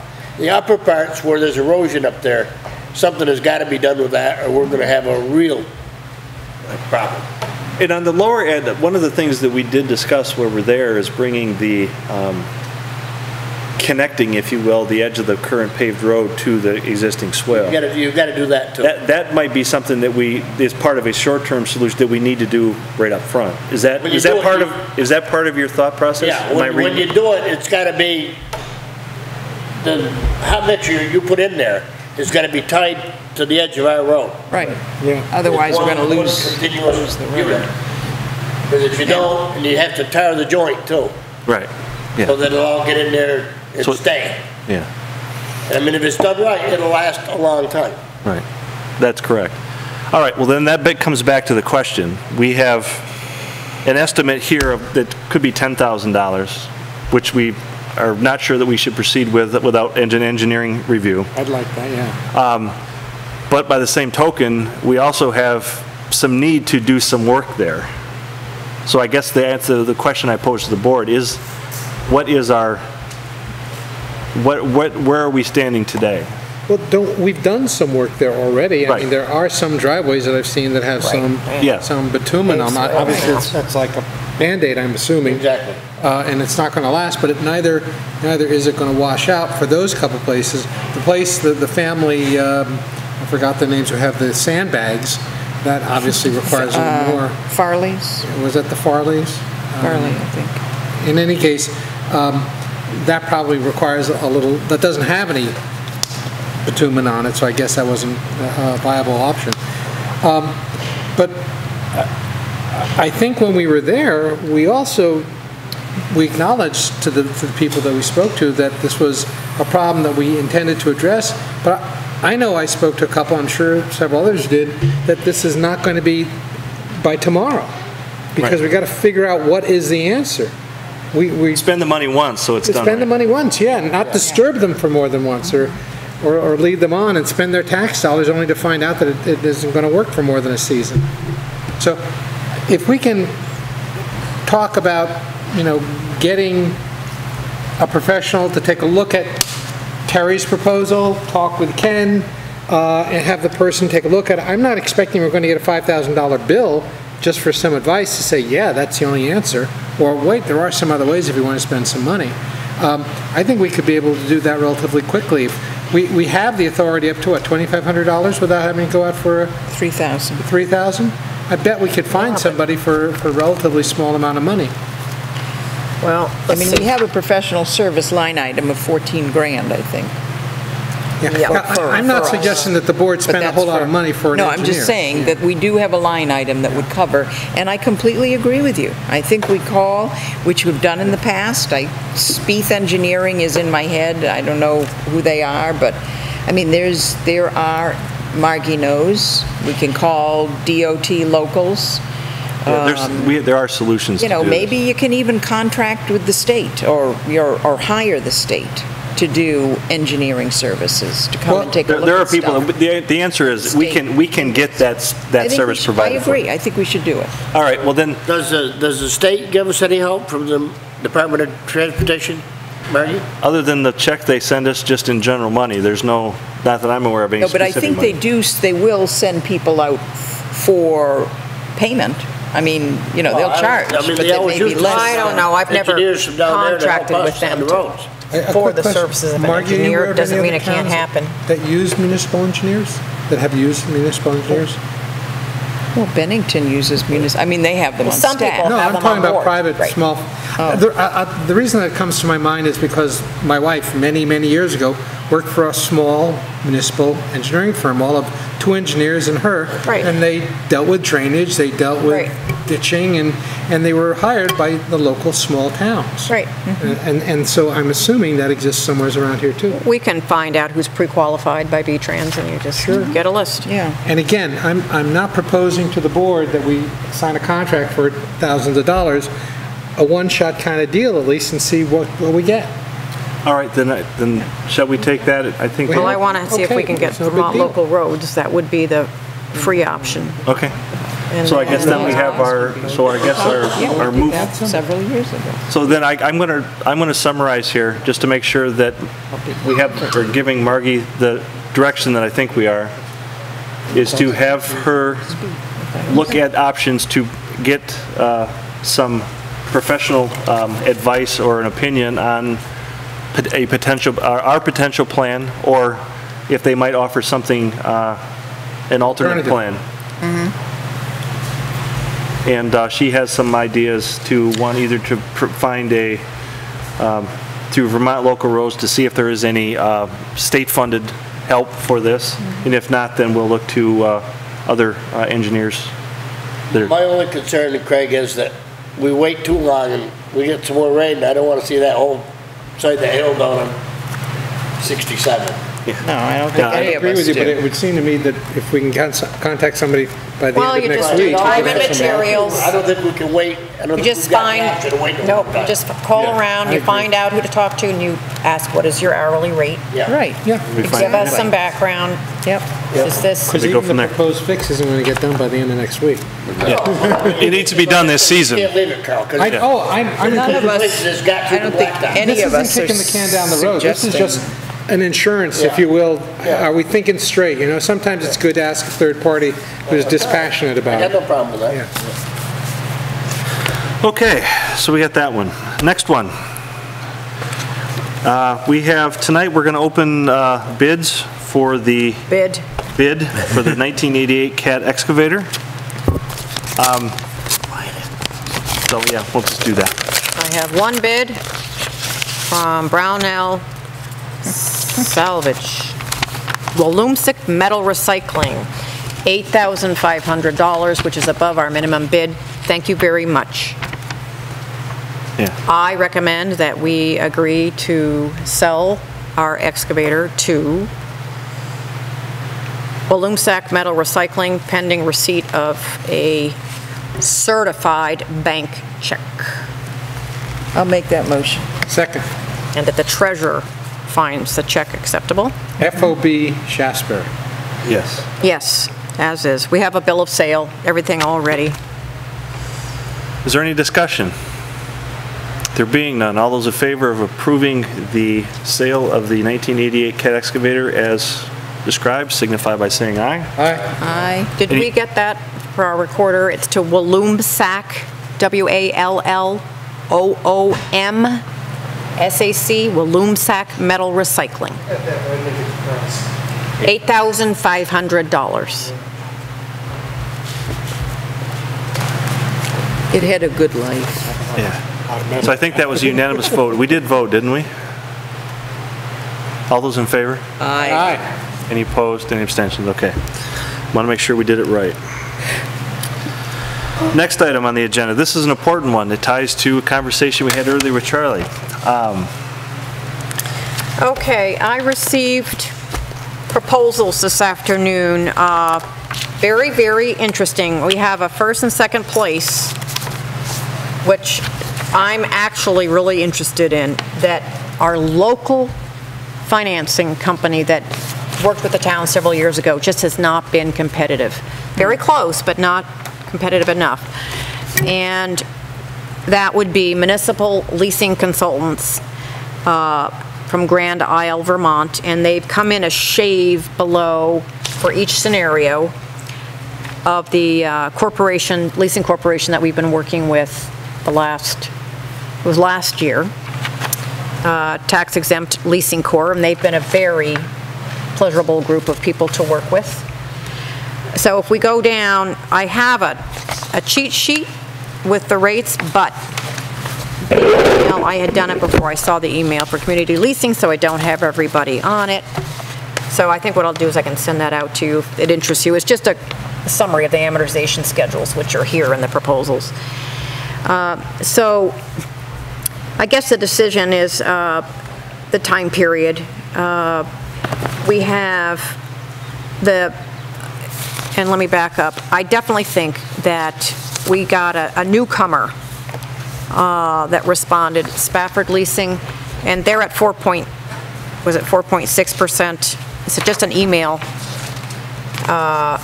and I did not find them competitive at all.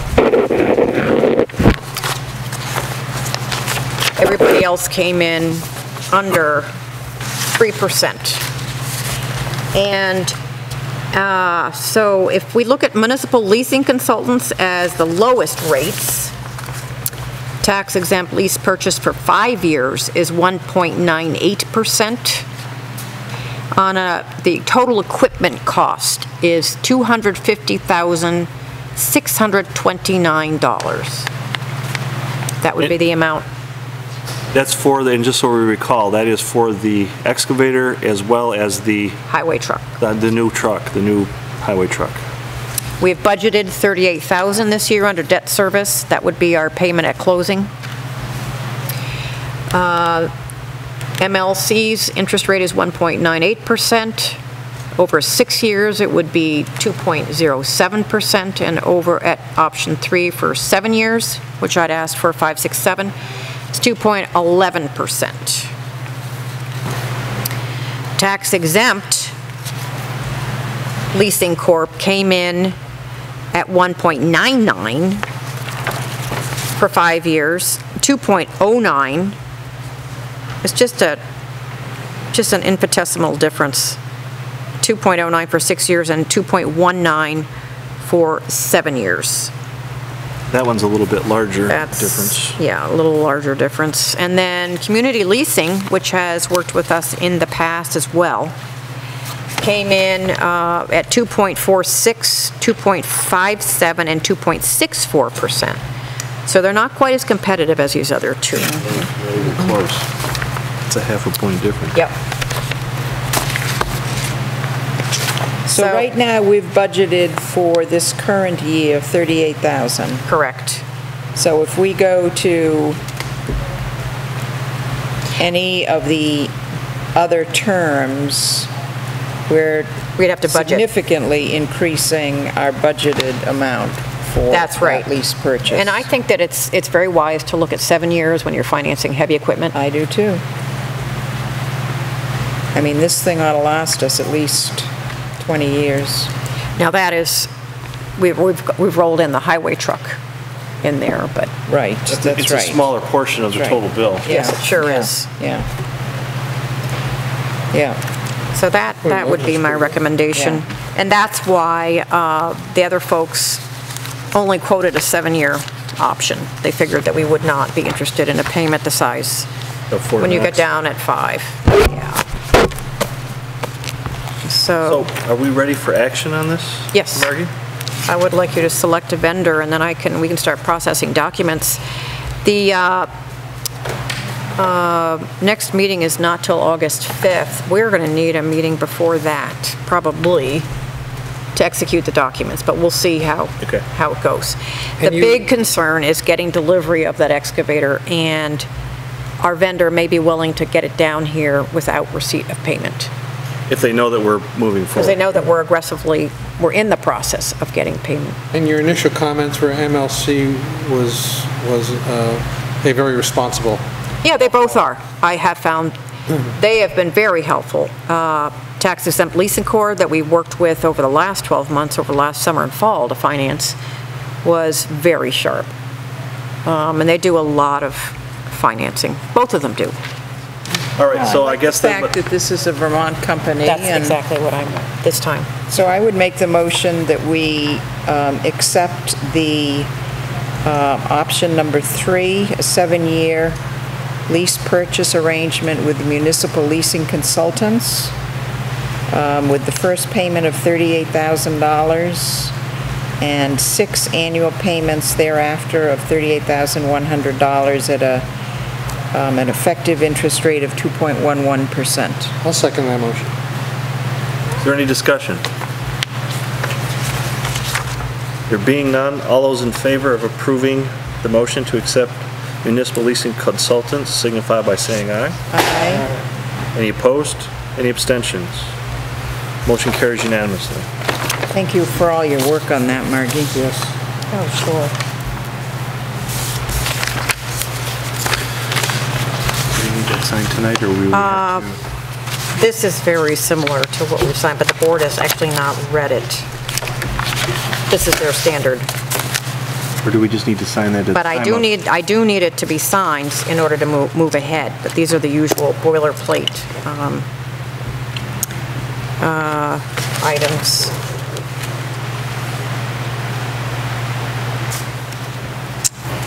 So what I'd like to do is scan this around, send it around.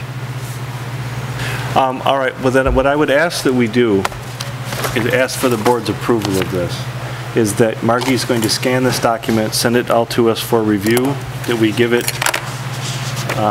24 hours from the time she sends it, and either pose questions or concerns, shoot holes in it, or send back that there are no problems with it, and that you would authorize the board chair to sign it based upon those results, with the results of those conversations. So do you want that as an amendment to the motion, or?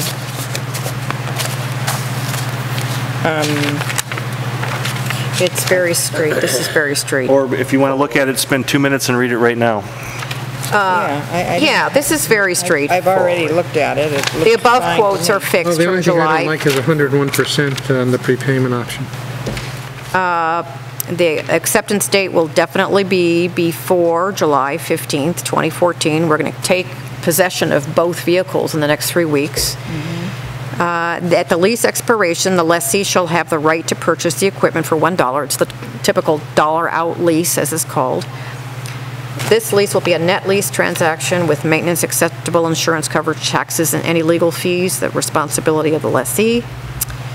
The amortization schedules with separate principal and interest cost breakdown will be provided with the final documentation. I have the sneak preview right here.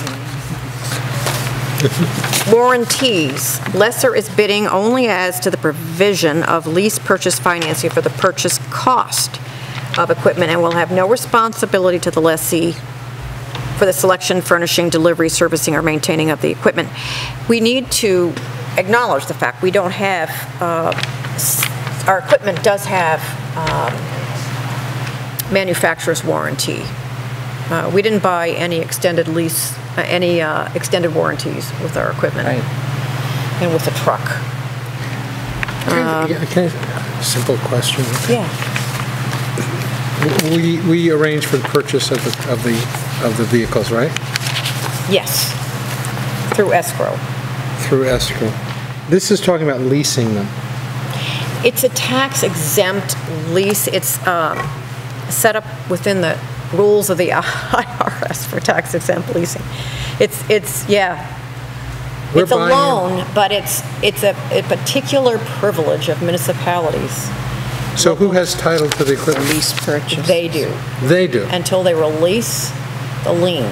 Okay, okay. Yeah. Okay? It is actually at So least, when we register, So we've That's told right. them what it is they should buy for us? yes. yes. Okay, now I understand, thanks. I don't see anything in this that I'm finding No, problematic. I don't either. I mean, bank or non-bank qualification.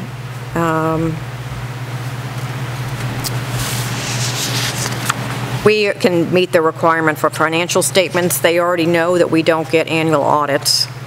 We lost some banks last year. They were on their third bank when they found out that we don't get an annual audit. We will have to have an attorney's opinion as to the form of the loan and all the resolution and all that. So that's very boilerplate. We have had to do that every year.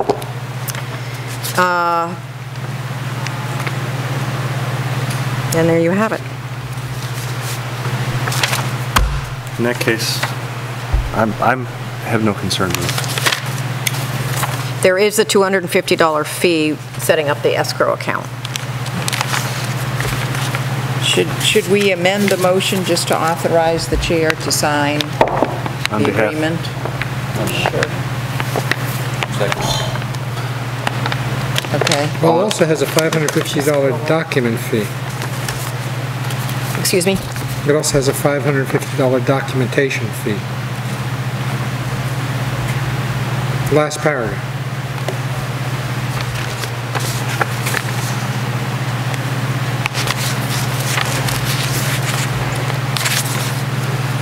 Then they have more fees than tax exempt. Because tax exempt,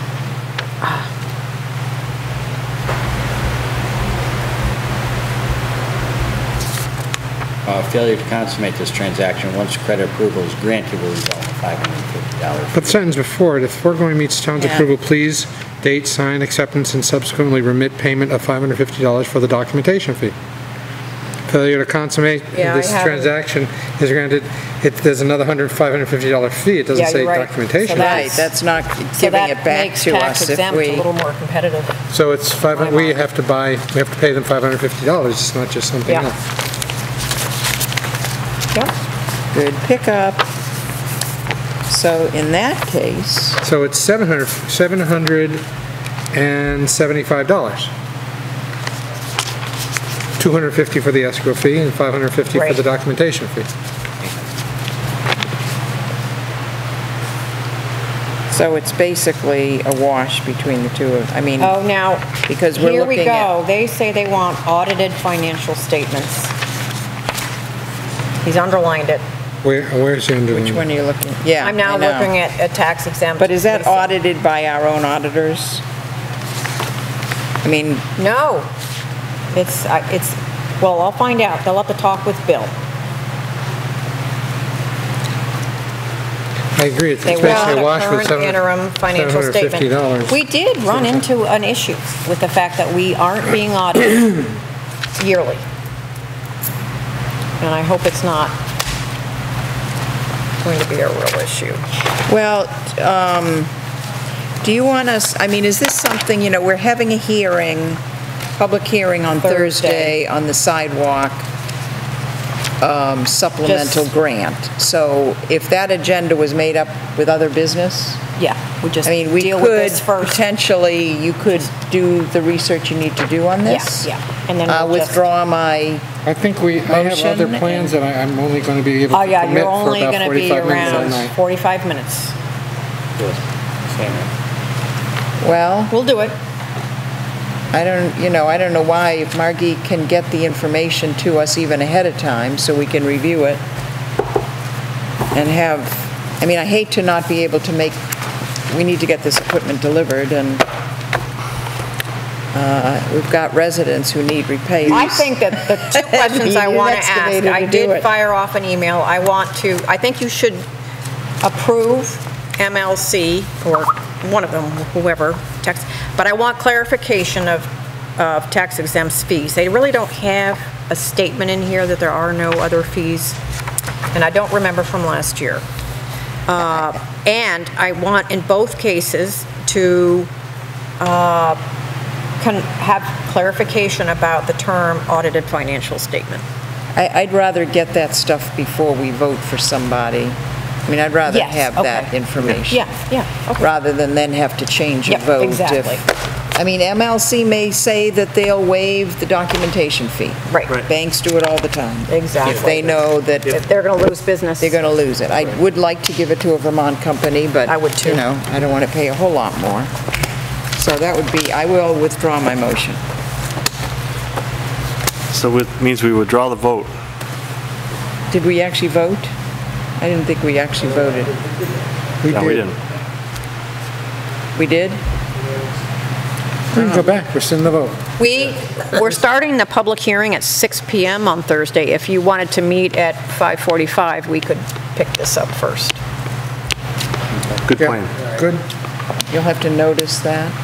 Did we already notice? Well, I haven't put the agenda up yet, but the public hearing's being noticed. Oh, okay, okay. So we could do this Okay, yeah. 15 minutes early. 15 minutes early. Okay. That works for me. Works for me as well. Yep. So basically, we made a motion to rescind the motion. Yeah, I move to rescind the motion. A second. All in favor? Aye. Aye. Just make it official. All right. Margie, we do need to start talking about healthcare reform. Yes, we do. We have a lot to talk about, and I don't know what the board would like to do with this. We have a couple of options. You either do, you can have a portion of each meeting, but you're going to have to meet in special, I think some special session workshops on this. Or that would be as a full board. I think there's a certain amount of education we should do collectively, but then I think that maybe some analysis. There's so many variables this time when you have employees eligible that are potentially eligible for tax credits, and it's just a whole new ballgame. And whether or not you want to be the work session being the board, or if we'd like a subcommittee. Karen's followed this closely over the years, and I'd like to see if we can find a navigator to work with us. Did I read that the VLCT is now working with towns, Yes. even if you're not a part of the passive? Right. And I would recommend that Yep. we try to get somebody from VLCT down here for a workshop Oh, yeah. that, you know, is noticed to the board and board members if they choose to participate. And you're Right. right, this is a really important thing, and the way I read it, the only way the employees are going to get the tax credits is if we do not offer health insurance as a town. And then we pay a penalty. That's right. So, I mean, it is very complicating Yeah. Then- set of circumstances, and they don't have it all. It's still not all the state. We don't Boy, know how we're they've taken paying on for a really big project here, and I'm not convinced in the long run that this is going to be the big solution everyone thinks it is, but Well, not that only remains that, to be the seen. out-of-pocket and co-pays are higher. Every penny of their raise this year would probably go towards, yeah, depending on the plans we choose. right, yeah, there's a lot to figure out. But I also, just as a Okay. very brief aside, I don't want to be too self-interested in these discussions. I want to make sure that I broker the information for you. Right, yeah. And then I request that when we deliberate about the benefit, that I recuse myself. I agree. Okay? I agree. There's a conflict there. Thanks. Sure, yeah. I would suggest then that we schedule a special meeting as a work session to begin this discussion. And bring a Okay. VLCT. Maybe down. see if I can And get maybe, Dave and if we Civil. get the VLCT, We need I think them that would be a in great here. one out of the gate. If it is worthwhile, if they come down, it might behoove that we invite Arlington or anybody else that wants to. I think that's a great idea. I think that's a great idea. 'cause I know we're they've been all gonna go through having this. meetings in Manchester up the road, but it's been various presenters. It has not been league. And most of the league-sponsored workshops have been no further south than Route 4. And I would think the league would really appreciate that, I know we too. had Yeah. VLCT come down for the DRB. Oh, yeah, They put they'll, on a pretty good program for us. yeah, yeah.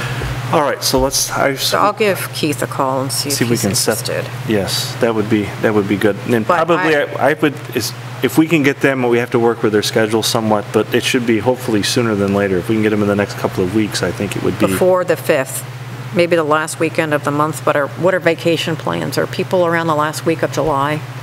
Yeah. Oh, that's a bad one for me. We have Okay. family all week long. Yeah, That's a okay. really bad one for me. First week of August, we've already got the 5th.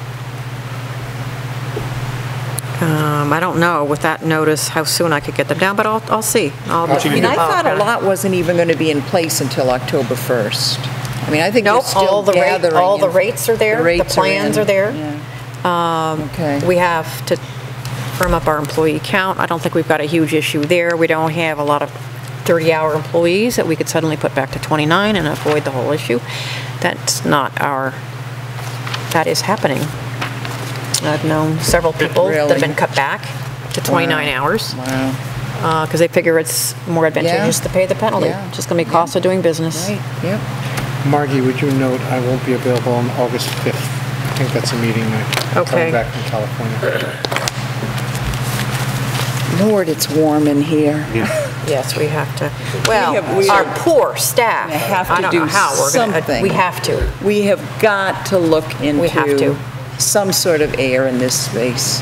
This is inhumane for Yep. people that work People here. had to- and I'm we've not got even talking about grievances. ourselves. We I'm have talking about grievances on Thursday. Black hole of Shaftsbury? We have grievances on Thursday. I don't know what the heat's going to be like, but I mean, we think we have people on the roads. Air conditioners at BJ's, I've been trying to tell them. The portable ones, yeah, Oh, they whatever we would need so many portables in this. Let's not digress so we can get out of here. Yeah, that's right. Okay, so, It's going to my head, sorry, Yeah, Carl. The heat is calm down. okay, so, hard right so our, hand. Keep you on the straight and narrow, Karen. we will schedule or attempt to schedule a meeting with VLCT representatives regarding healthcare reform. That will be our next item, or the next discussion of that item. Okay. Town garage status, what do we know new since last week, or 2 weeks ago? Okay, so the committee very hopefully requested figures on a bare bones, pre-engineered, which we assumed would be a less expensive building, because we had been looking, for every way to save money. And actually, the figures that came back to us ended up higher than the wood frame building. So that was very discouraging. So what the committee has decided to do is we're looking for free consultation from experts. And we do have an engineer who has agreed to do a phone conference with us. And, we're looking wherever we can for advice.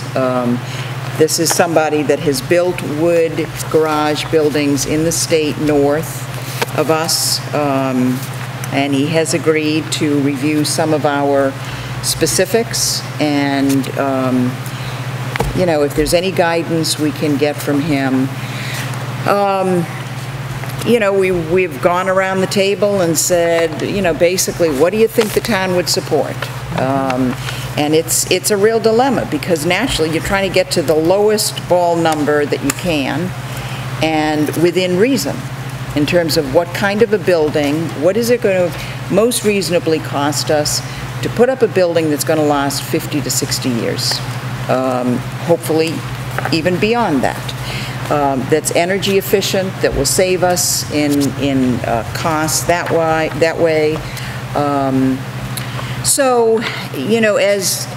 For residents that are listening, we have had a series of 3 articles in the paper so far that have basically shown the progress, the kinds of things the committee is working on. We have lots of information if there's anybody out there that would like to look at the kinds of things we're reviewing. We did discuss, we have had a goal of November 4th or whenever, the traditional Tuesday in November date. And we realized that there actually isn't a state or federal vote this year, election. So because we're trying to do the best job we can with this and also get the information out to the community, we decided, you know what, we don't want to do what we did the first time, which was really rush it for a vote and not spend the time educating folks. So, you know, it may be that we would be looking at maybe late November, early December vote in order to make the various deadlines for bond votes. Seeing it's a special vote anyways, it doesn't really matter. Well, no, it doesn't. It really doesn't. Time is of the essence, but there's no sense of being hasty and not doing it right. No, that's exactly, and we want to be sure that, again, that when we go out a second time, that we have consensus on the committee and that the plan that we present is the very best plan, that we believe is affordable and, really gives us, frankly, the most bang for the buck. And Kenny, I'm sorry. I was just going to suggest if Kenny had anything else that he wanted to add. Well, the only thing is that if you get any vote that you have up even in the first part of November, you're not going to start construction till spring anyway. Exactly. That's right. So, yeah, it doesn't. Yep. First of November, end of November. Right, so it didn't, we realized we were reaching for a goal that... Yeah, but that's going to be what it's Well, going to be. that is a concern, there's no question about that. 1% out of Yeah. $1 million is a Yeah, big deal. we've really thought about that we're already, we don't want to be in a position of spending more because of interest rates, and again, we're hoping we'll still be in a good bidding environment next year. But we don't want to be in a position where we're spending, end up with a more expensive building, or it's that the financing is going to cost us more, and we end up with less of a building for more money. Last year, though, there were two things that came across from the comments, and Ken can confirm this. I understood that the town's objection was, this is way too expensive. But the basis for that comment was, you have all these bells and whistles and you're building a Taj Mahal. And Right. Ken came in on the vote that, this is too extravagant. I'm hearing now that the numbers are coming in very, very close. Ken, you've been part of it. You've seen these numbers. Is this still too extravagant? I'll tell you just what I said before, Carl. They need a garage. I don't dispute that for a minute. Karen and I might disagree on how it would be built and like that, but they need a garage.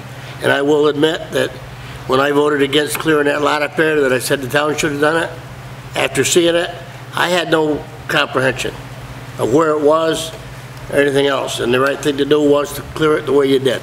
I will admit that. But I'm asking now in terms of, Karen's basically said, and you've been part of this committee, that the numbers that are coming back, even after an effort to bring it down to something substantially less than a Taj Mahal, and those numbers are still close to where we were before. And you represented a lot of people from town saying this is a Taj Mahal. Is it still, even though the numbers are close to the same, is it less than the Taj Mahal it was before, or whatever it is, does it have to be that way? We have cut down. We're trying to cut out... The salt shed by, what, about a third? Well, the salt shed, we cut about a third with the fabric roof. But that, that represents $30,000. About 750 square feet, I think it was. But we've got another consultant that's going to be talking to us, and I mean, I just think we need to talk to more people. Right. I think there's other ways to do it. That would be less expensive. Yeah. And that's what we're hoping to, again, some of the things that we thought we could save a lot of money on, when, the end result is we can't. And so, I think as Ken said, and I had mentioned earlier, we are talking to another consultant. There have been some concerns because, we have to remember, in that full figure, and now, we may be looking in the $1.1 million range. I don't know, I'm just, I guess the reason But- I'm asking the but- question also is because what you said earlier sounded like the committee has gone about as far as it can go in trying to cut these costs, and the committee is now asking for volunteers, anybody that's professional that could suggest some other way. That to me sounds like the committee's gotten to the end of its rope. That's why I'm asking the question. I wouldn't say that, Carl. Okay. I Well, think there's we're- still options that, but we are at a point, Kenny, there are things that in order to cut a certain amount, for instance, in cutting that 750 square feet, what we are cutting out is a space that was initially built in there, big enough to have training. So, if, for instance, when Margie talks about having the VLCT come down and having Arlington and whoever, I mean, something like that could have happened in that space. The DRB could have met in that space. The Planning Commission could have met in that space. And you could have taken this space right here and converted it in a way that it was usable as offices. So those are the kinds of, one of the things that Kenny has talked about is, splitting things, building a 4-bay down there and then redoing this building over here. The problem you get into with which we don't have cost estimates, is how do you, if we used it as a pole barn, that would be fine.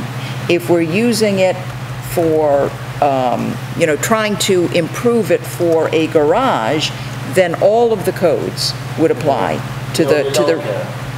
The only thing they told me that applies, if you touch that roof, you have to comply with the codes for the roof, not the whole building. Okay, well, that wasn't what Stu Hoskins said to us. Well, this was from- But, okay, I know that was from Miles or No, that was from, whoever you spoke with.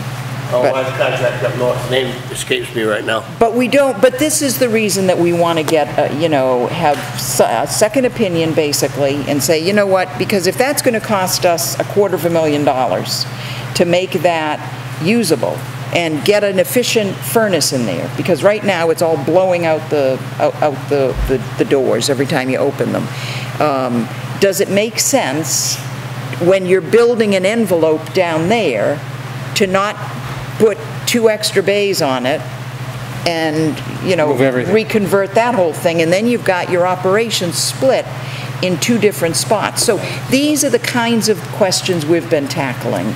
And does it make sense to try to squeeze $100,000 out of there?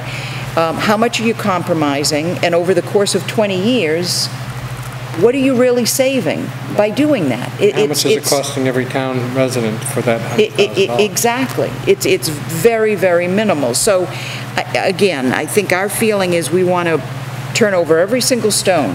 Well, I think, Karen, you're misunderstanding me, because there's no way I would put $200,000 or $100,000 in that building over there. Well, and that's what we have to find out. What would it be?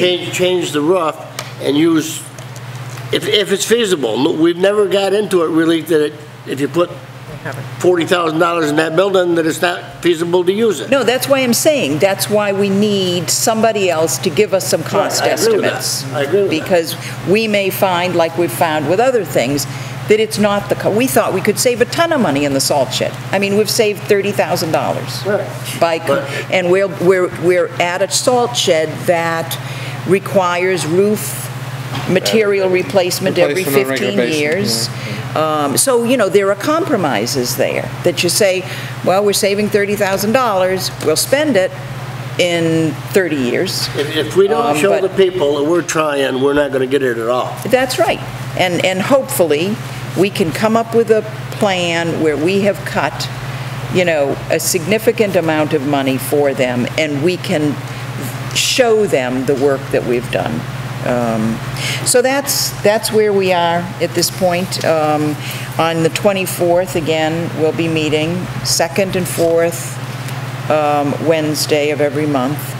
But after this meeting, I think on the 24th, I would envision that the committee will probably Wouldn't you agree, Ken? The committee would probably be close to coming to the select board with some kind of a proposal, Let's talk to their other contractor. perhaps for going out to bid for, you know, the schematics to prepare us for a bond vote. And have you taken out the radiant heat, or? That the bids, the estimates we got for pre-engineered metal building without the radiant heat, without the high efficiency, pardon? Was more expensive? Came in at the same price, No. within $1,000 of our original bid. That was without the radiant heat. That was 500 or 750 square feet smaller.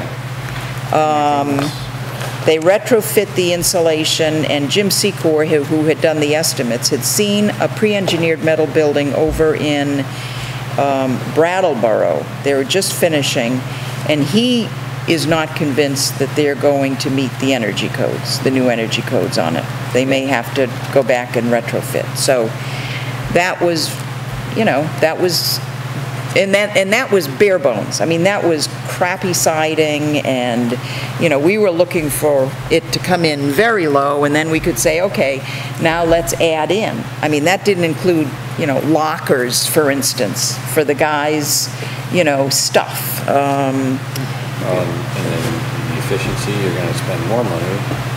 Well, of course, I mean, it wasn't the high-efficiency furnaces, Furnace or- you know, propane furnace, so, you know, over time, you're gonna end up spending, and they weren't savings, it was gonna cost us more.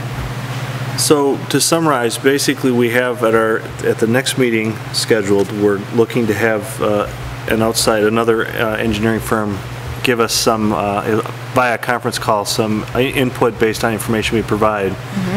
And I think if I understood you correctly, then probably following that, in some time in short order thereafter, the committee then probably would begin to, would probably formulate their proposed plan to move forward on, something we would take at that point to begin sending to the firms to begin bidding on. Right, and this, you know, this is more, this will cost us, obviously, I mean, the first time around, and I don't know if Margie has any insight on how we might approach this if we do the bid the same way we did it previously, or if we just put it straight out for 20% schematic and see if we get the bond vote and then put it out for a final bid for engineering. Yeah, If it you comes can in do within either way. $1,000 of what was originally proposed before, and the committee is thinking to come back with a proposal to the select board within a few weeks, what's it going to propose? The lesser quality building at the same price, or the thing? Well, once again, we are going to consult with this fellow, Peter Cross Engineering, who was one of the firms that we had originally interviewed. And the reason being, we've had one member who's been in touch with him, and they just recently finished 2 town garages up north. Now, you know, at the time, they had all been looking at the $1.2 million figure that we had originally been floating out there.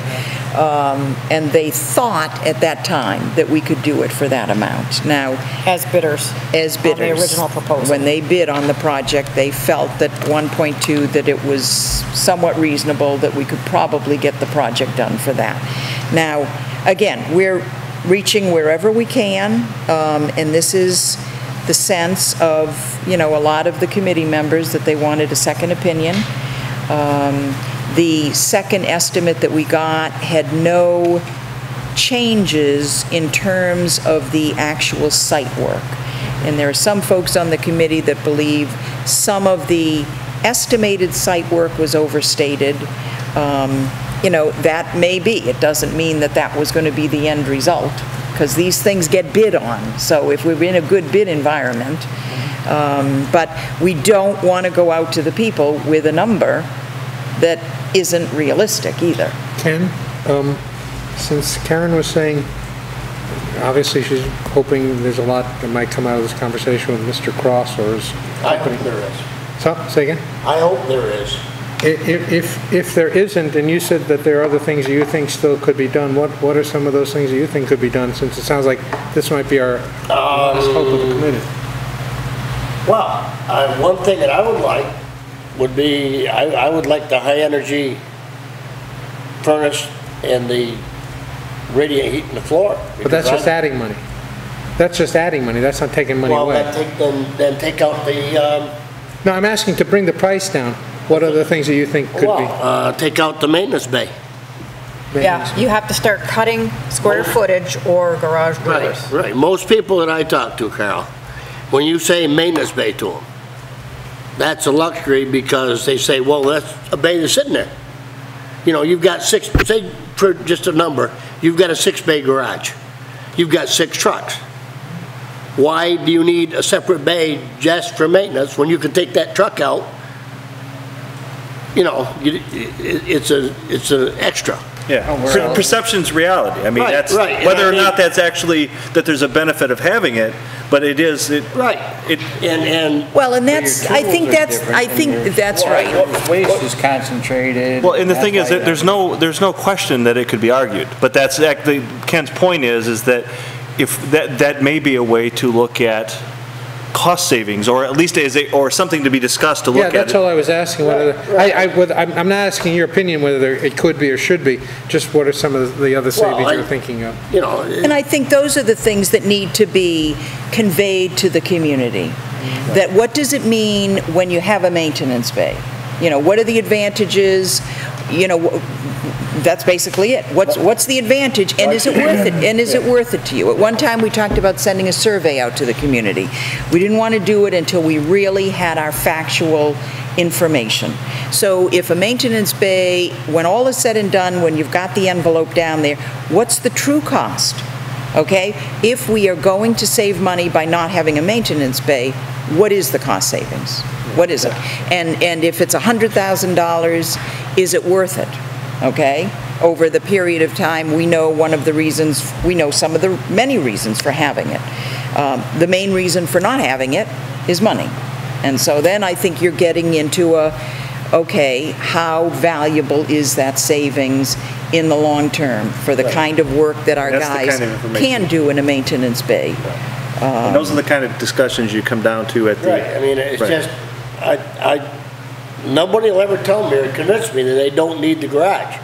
I'm not saying that, but if you have all the, I don't know, whatever, if you don't get it, then you're worried. It doesn't get voted in, and you know, when you get right down to it, it's up to the people of the town. Well, that's why I keep asking you, Ken, because I believe, based on your being elected to the board, and based on you're able to get 65 people to sign a petition to oversee the shop, that you have a lot of pull in terms of your opinion with a number of people in town. And the last thing that I'd like to hear is that the committee comes in with a recommendation and you say, I can't support that recommendation because it's too expensive, only because it's too expensive and there's really no other way. So I'm hoping that whatever comes into the board, that you will be able to say, I know it's more money than I ever expected it would be, but it is as bare bones as any proposal can be, because I believe the town will believe you. The problem, as I look at it, Carl, is you've got to get it passed. If it's not what you want, you've still got to get it passed. I agree. You can always put on an addition later, if you need to. Unless you're building something that's going to cost more to operate. Well, that's what I'm saying. You've got to have the radiant floor. You've got to have the high energy. Which is adding money to something that was within $1,000 of the other thing. You cut the size of it. You know, you can always add to it later, Carl. And that's what we need to get to. We need to get to, if we cut this, how much are we going to save?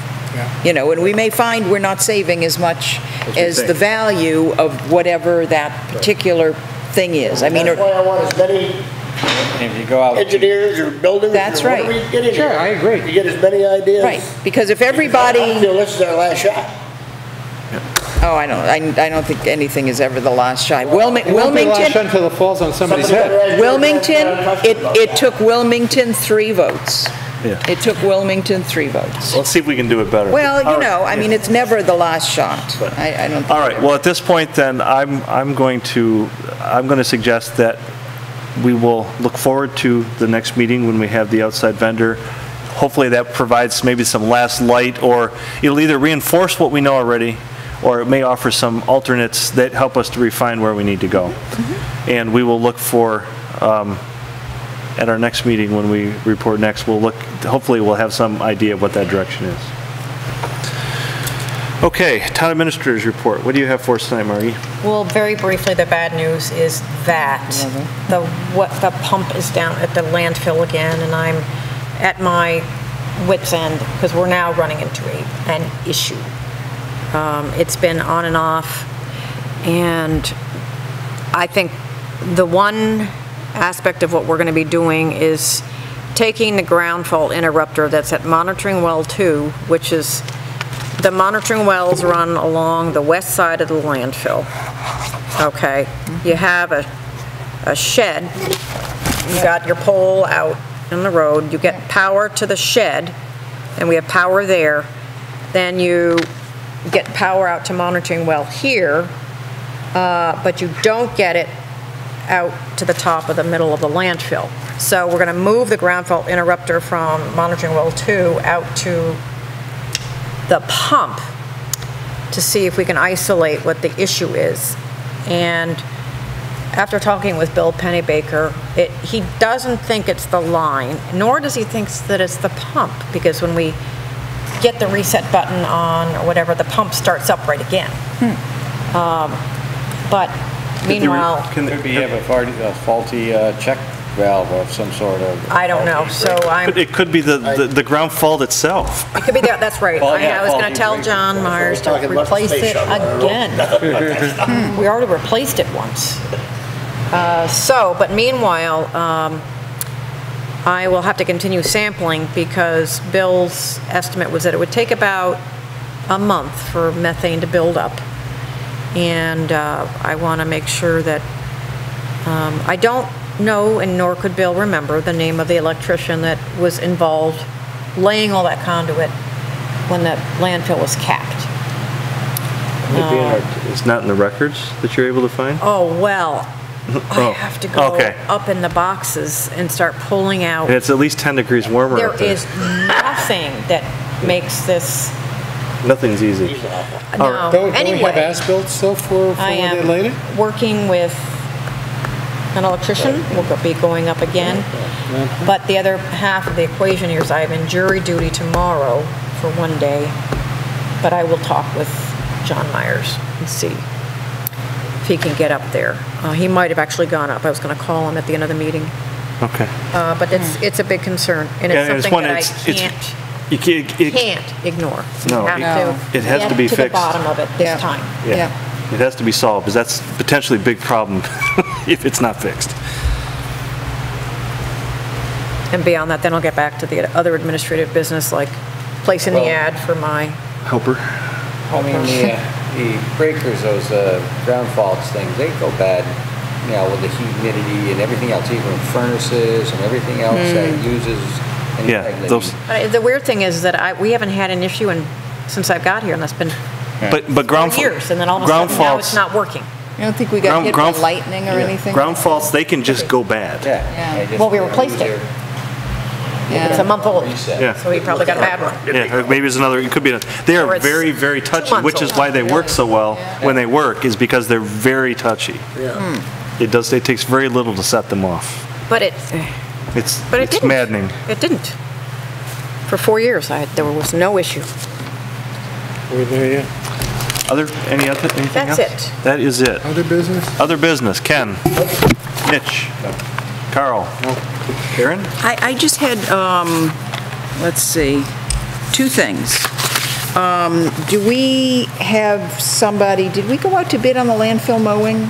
Or do we have somebody who's going to be mowing? At budget time, was concerned about that, but the road crew, as foreman, has assured me that they will be taking care of the cap. It's a swap with North Bennington for equipment that we use of theirs, and they provide us. That's what happened last year.